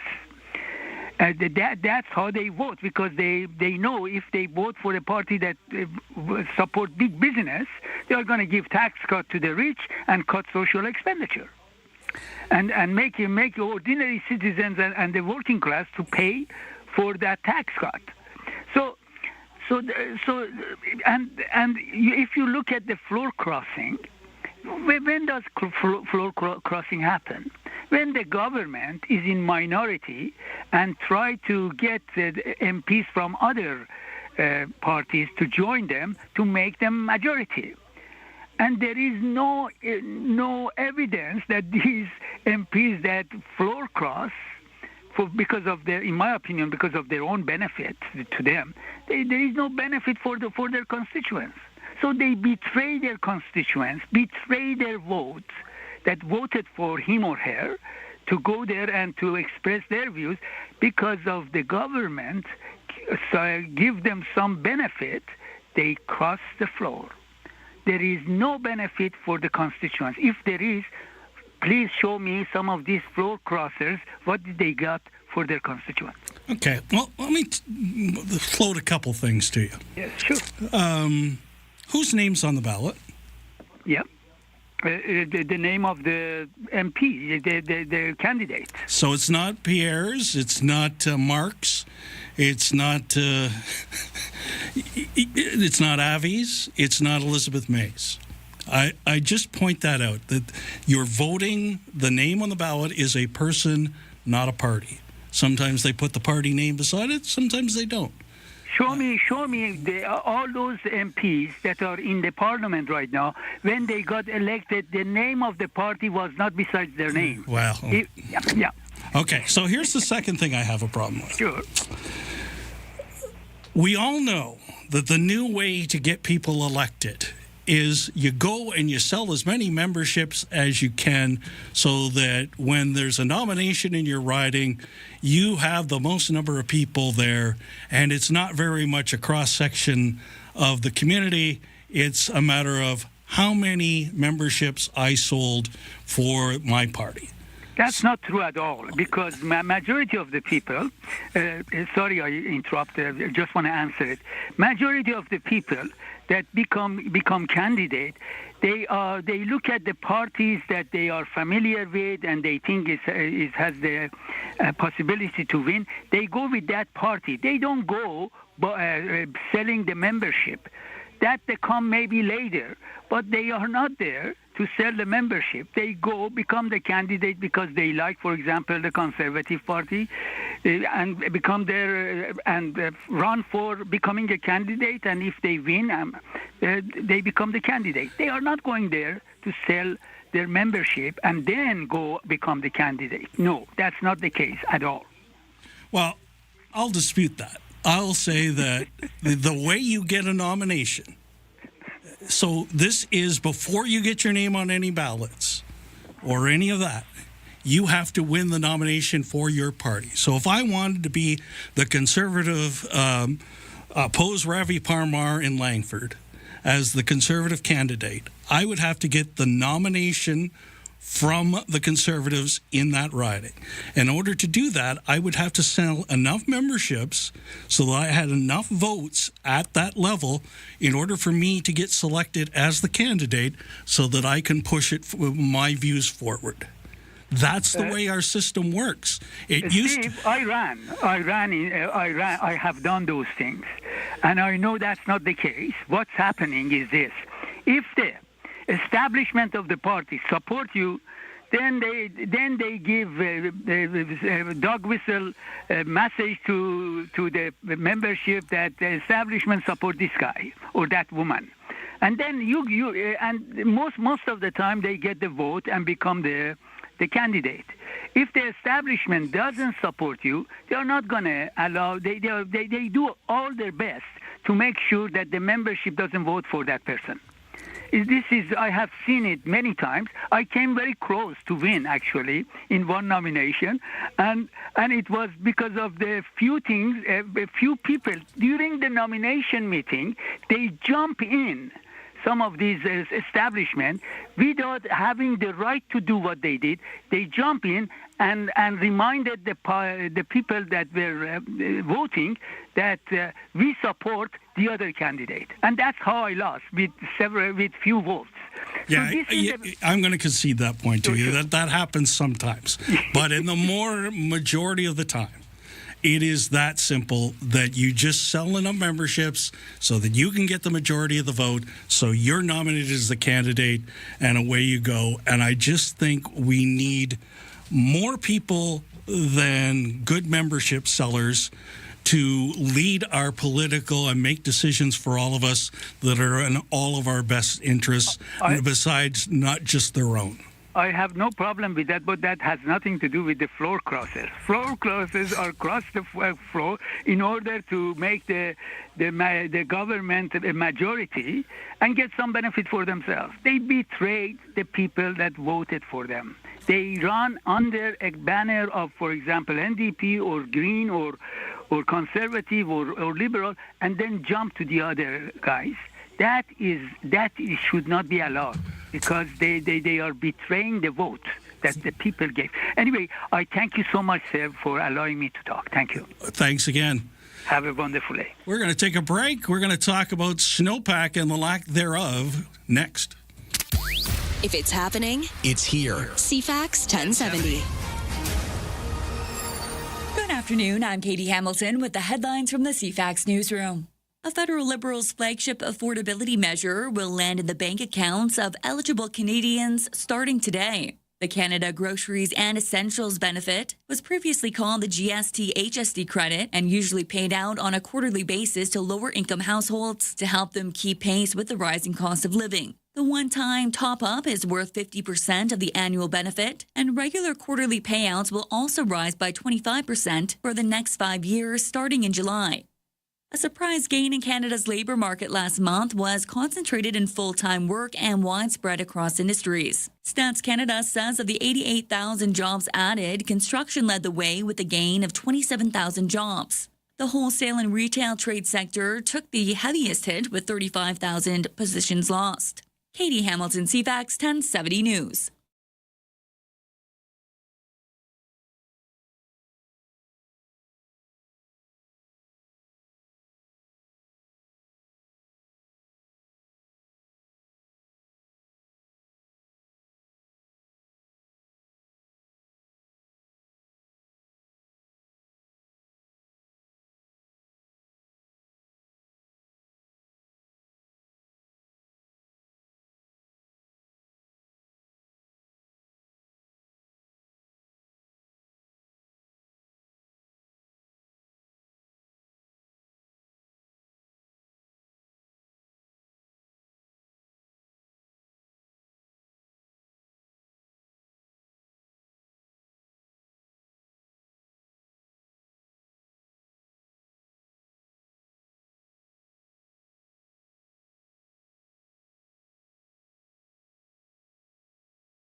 Ryan and Lisa. Anytime? Absolutely. Download CFAX podcast on the free iHeartRadio app and listen on your schedule. This is Adam Sterling on CFAX 1070. Welcome back to the program, 2:31 in the afternoon. And joining us on the line now, a hydrologist with the BC River Forecast Center, Jonathan Boyd, making time for us. Jonathan, I know you're under the gun today, so thanks very much for taking some time to talk to us. Oh, you're welcome. Now, zero snowpack. Talk to me. Yeah. So once we get into this time of the year, the May 15th, June 1st, June 15th snow bulletins can get a little bit wonky. The numbers are a little wishy-washy. Sometimes it can be extremely high, and sometimes, in this case, very low. And part of the reason is that we're measuring against a normal snowpack that is rapidly melting. So with Vancouver Island, I would suggest always looking back to the gold standard benchmark survey, which is April 1st. So we were at 44% of normal there, which is extremely low. It was the third lowest in the last 40 years. So the record low was actually 2015 at 15% for April 1st. And then 2005 was a little lower at 23%. So I understand we're seeing some watering restrictions in place. Is that the kind of thing? Because I know it's differing what's available water-wise from one jurisdiction to another throughout the island. It seems like the Mid-Island is in the toughest spot right now. Oh, certainly. And it just depends on where your source of water is. So when we look at the whole island pretty well since October 1st, which we call the water year from October 1st to September 30th, precipitation has generally been near normal and in some cases even above normal. It was really driven by heavy precipitation in December and March that were associated with warm atmospheric river events. So we got a lot of rain. Unfortunately, it didn't fall as snow up in the mountains, and some of the snow that did exist actually got lost when that rain fell on the melting snowpack. So areas that might have storage, the Capital Regional District with Souk Lake, it filled up, but areas that rely on their water supply from more natural systems, and especially rivers and creeks, we're at a stage now where it's been very, very dry over the past couple of months, and flows are extremely low. And in many cases throughout the island, the river systems are at their all-time record low for this time of year, and that's going to Port Renfrew, Chemainus, Nanaimo, Parksville, Port Alberni, Qualicum, Courtenay Comox, Campbell River, and Sayward, like all throughout, especially the eastern part of the island. So right now, the East Island set at level 4 for drought, with 5 being the highest. The west part of the island is a little bit better at level 3, but still not great, especially as we move into the summer months when typically July and August are the driest months of the year. And usually by mid-July through the end of August, we're lucky to get any measurable rain. So how unusual is it to have zero at this point? It's not necessarily totally unusual. It's really based on the stations that we have. So the Snow Basin Index at this point in the season is just based on 2 automated snow weather stations, one that's in the Cowichan Lake watershed and another that's up in Strathcona Park. And just both of those stations have run out of snow. So it's not to say that there still isn't some remnant snow at the higher elevations, but just based on those 2 stations, it's at zero. It can happen. We've had some really rapid melts, most recently in 2023 with a record hot May. It wasn't quite as record-breaking this May or April, but both those months collectively were above normal and dry conditions. So we didn't necessarily see as rapid of a melt of snow as 2023, but just because we started at a lower total, it did deplete earlier. So one of the things I think we have a hard time understanding here in Victoria is that we can look out and look across the strait there, and we see snow-capped mountains. But that isn't the case on the island, and we're wondering what happened there.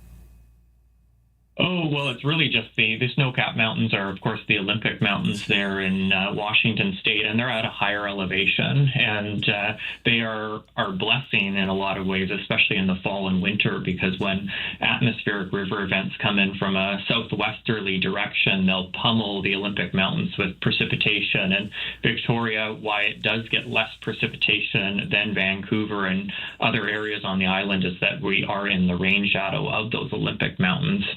For the rest of the island, it is notorious for an area that gets sometimes the lowest snow in the province just because of the lower elevation. Therefore, when precipitation falls, it falls as rain as opposed to snow.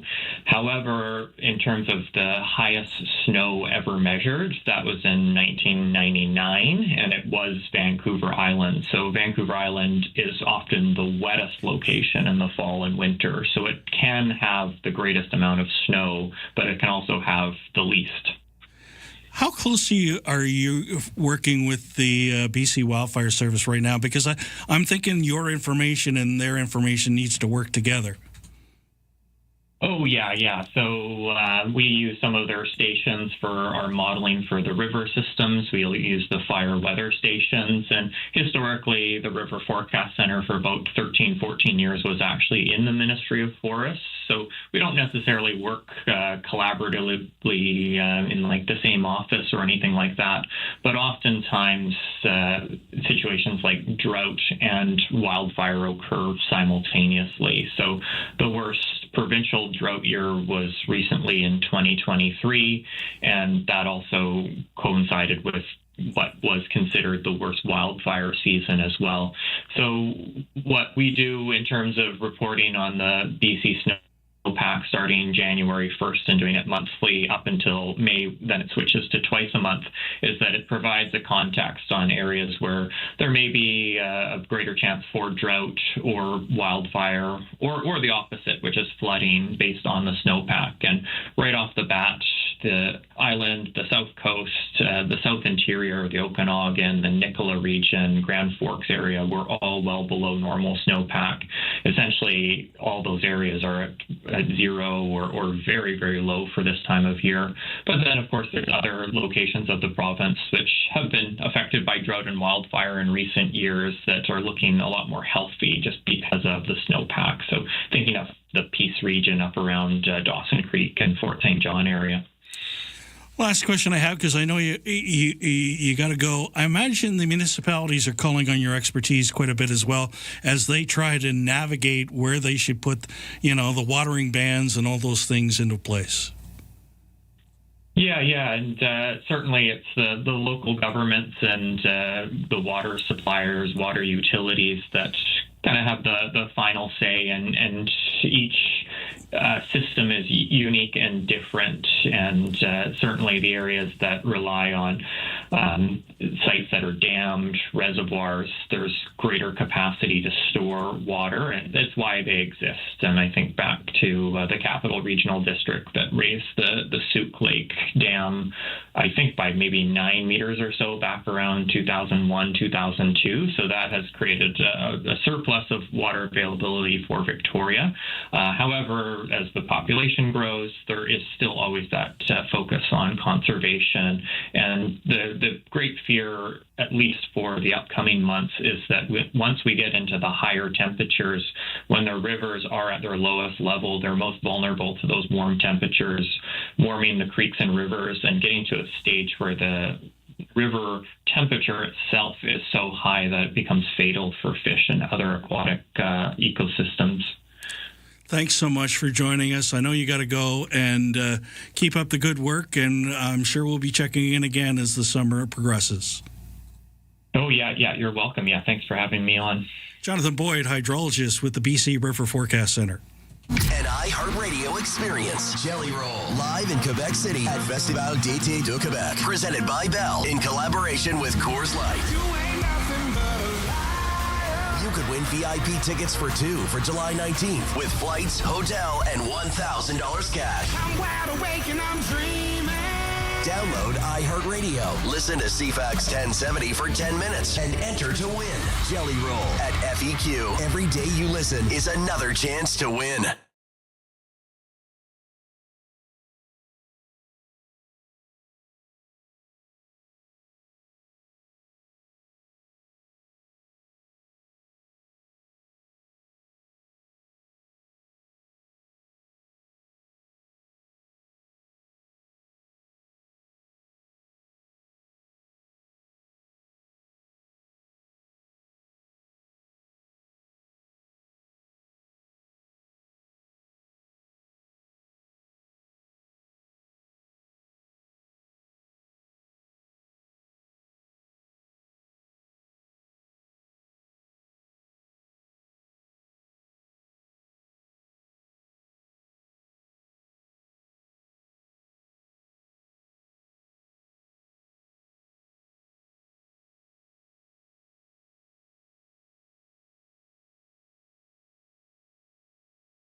This is Adam Sterling on CFAX 1070 and the iHeartRadio app.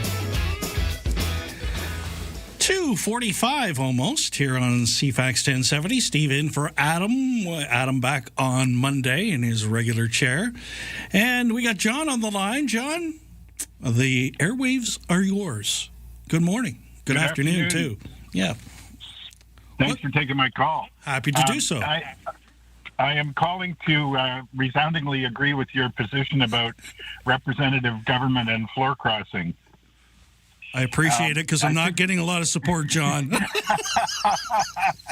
Well, there's a lot of misunderstanding about this, so I think I want to try to clarify what the situation really is and also offer an explanation of why there is so much misunderstanding. So, I'm not a political scientist, but I did study political science at university, and I did take a course in democratic systems that looked at Canada and most of the other democracies in Western Europe and wherever else, and the different kinds of electoral systems that they have. And what we have in Canada, federally and provincially, is representative government. And just as you've said, people are meant to vote for the person that they feel best represents them. And, we can't all go sit in Parliament. So we are supposed to choose somebody we think has the smarts and the values that we agree with, and we send them to Parliament. And, we're expecting them ideally to use their intellect to represent us and in a thoughtful way. And, as was pointed out when this was being discussed yesterday, some of the party line votes, the extreme party line voting tradition that we have kind of developed in this country doesn't give them a lot of discretion to, exercise their good judgment, which is what really we're hiring them to do. By contrast, there are European governments that have a list system where you actually do vote for a party, and the party puts up a list of people they propose to put in the parliament. And, at seat number one is their party leader, and then the next few are people that they would consider what we would consider sort of cabinet material. And, they'll put up a list of 50 or 100 names, and then depending on what percentage of the vote they get, that many people get put into parliament. And there's some that have a mixed system where half the MPs are elected off a list and half are elected by individual ridings in order to give people that personal representative for their region in the parliament. So where the misunderstanding comes, in my view, is that when there is a floor crossing, the person or the party that loses that person, of course, gets very vocal about it and claims that it's immoral, unethical, un-Canadian, or whatever else. And, we hear the, loud protestations from the current Conservative leader about the people who've left for the Liberal Party. But when you look at it, the Liberals have adopted a great many Conservative policies, and I think those people are going, well, if we help them get a majority, then they can implement those policies, which is what we believed in and what we ran on. So we're exercising our good judgment and our agency on behalf of our constituents to get some important things done for the country. And, Conservatives are whining or wailing about people leaving for the Liberals right now. But, as was pointed out yesterday, David Emerson ran as a Liberal and then quickly became a Conservative cabinet minister under Stephen Harper. And, there was no complaints from the Conservatives about that. And, he was he was the CEO of Vancouver Airport. He was the Deputy Minister of Economic Development. He was well known to be in favor of getting things done for business and getting the economy growing. And, he was elected for who he was, and he made the judgment that he'd get more done for the economy as a member of the government than member of the opposition, so off he went. And, so I think the bottom line for me is it's totally reasonable for people to cross the floor. Churchill ran for several different parties at different times. I'm not sure if you actually cross the floor, but, the individual, they're there to represent the voters, not to represent the party. Now, their first loyalty is to their constituents who choose them as their representative. John, I wish you were my teacher, because you have reminded me of Mr. Leachman. Mr. Leachman was my history teacher that I really took a liking to, and he used to call a spade just the way you did. So thank you for that. You are my Victoria Mr. Leachman. Thank you. Well, you flatter me. And have a great weekend. Thank you, John. Thanks for the comments. And thanks for, you actually phrased that so much better than I would have. John, great job. And it's okay that I don't see it the same way as most people do. I understand that I'm in the minority on this one, the vast minority. But the good thing is I can vote the way my convictions tell me to forever and ever. And my move will always be, I am going to select the best candidate, regardless of their party affiliation, to represent me in Parliament, in provincial Parliament, in municipal government. I'm always going to try to pick the best people because I do believe, this is a core philosophy I have, good people make good government, bad people make bad government. And it is that simple to me. So when I see somebody doing the right things, we had that lady on from Nanaimo today. You think I wouldn't line up and vote for her in a heartbeat if she ran? Like, I have no idea what her political affiliation, assuming she has one, is. I have no clue. I do know that I want her in Ottawa. Wow. Those people can be in any party. Guess what? Yes, let me guess, you picked EB. Just liberals glazing each other. You have no idea how I voted. You have no clue. I vote, like I said. I can tell you that since I've been challenged, I did not vote for David Eby in the last election. You know who I voted for? A local candidate. Was the local candidate a New Democrat? No, it wasn't. So I've shattered your expectations of me. Okay? So I know when everybody wants to be on one side or the other right now, that's the new politics. You're either on one side or the other. I'm in the middle. I'm a centrist. I've always been a centrist. I'm proud to be a centrist.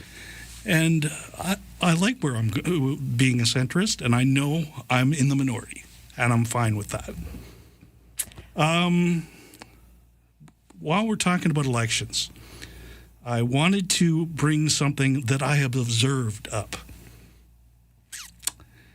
Election promises by municipal politicians. And this is more on the American model right now because they're in the middle of their primary season. So, you get deluged by ads, political ads right now, if you're watching anything on American TV.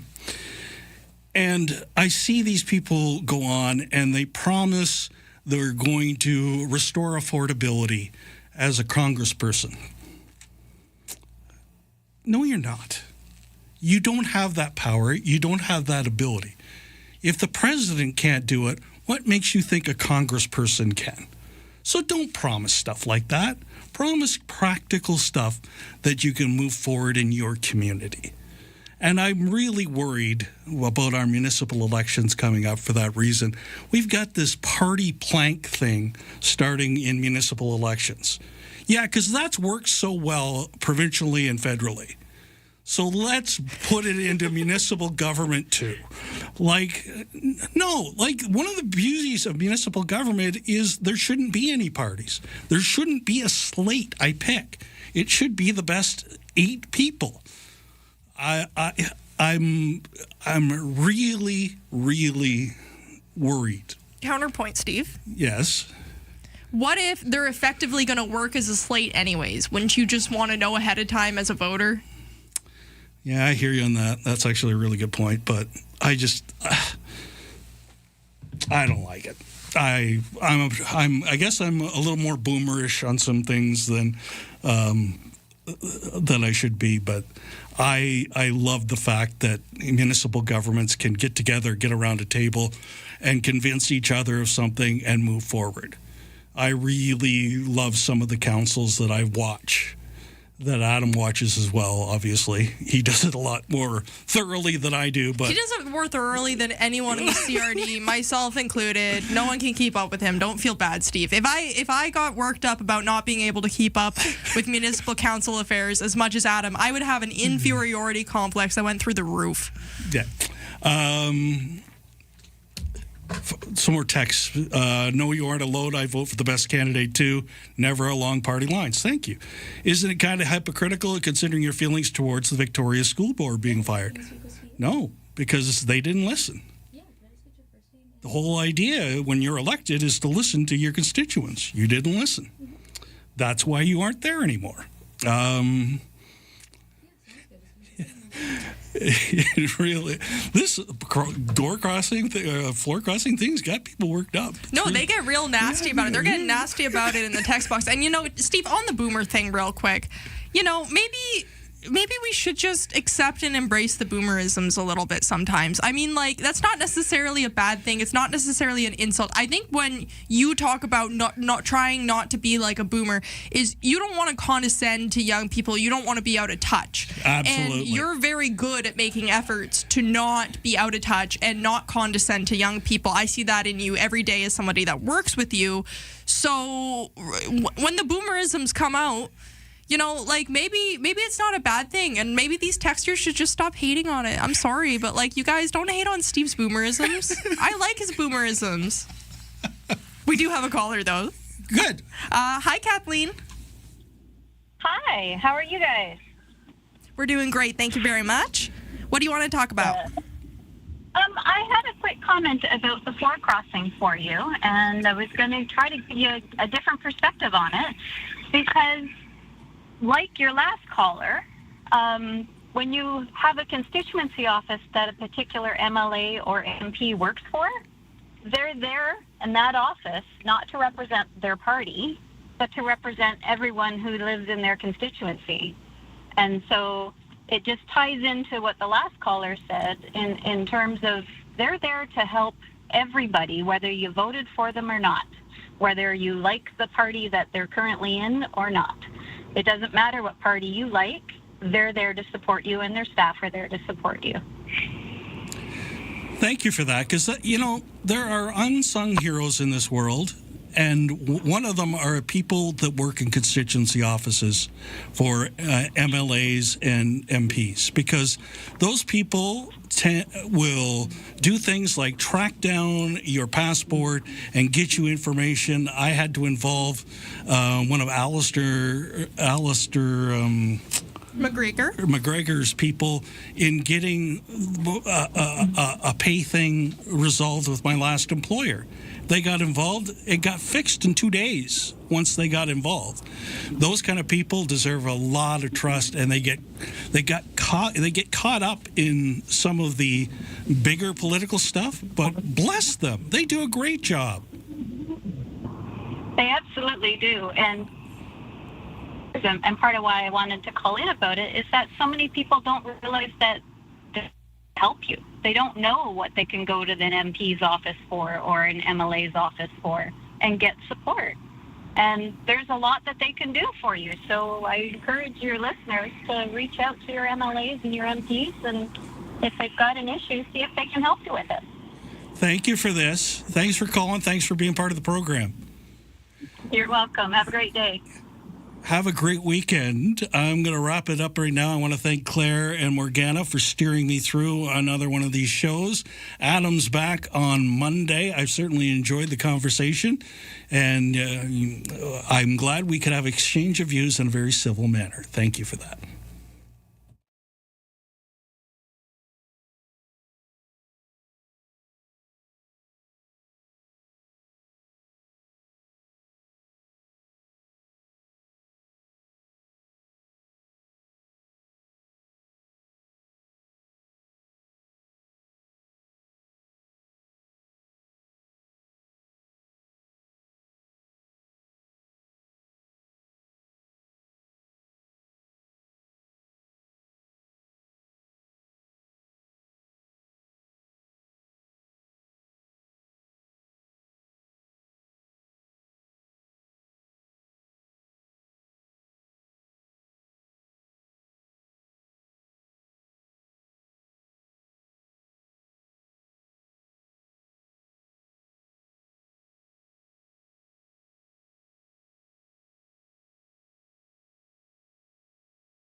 CFAX Victoria. An iHeart radio station.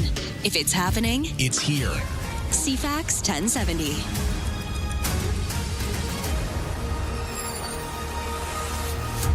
Good afternoon. I'm Katie Hamilton with CFAX 1070 News at 3 o'clock. Sunwing Vacations Group says it will indefinitely suspend operations in Cuba as the island country grapples with an increasingly desperate fuel shortage. The WestJet subsidiary says the move extends a decision in April to halt all Sunwing Vacations and WestJet Vacations trips to Cuba through October. The suspension affects all bookings to the island, with Sunwing Vacations, WestJet Vacations, and WestJet Vacations Quebec. Customers with existing bookings will have the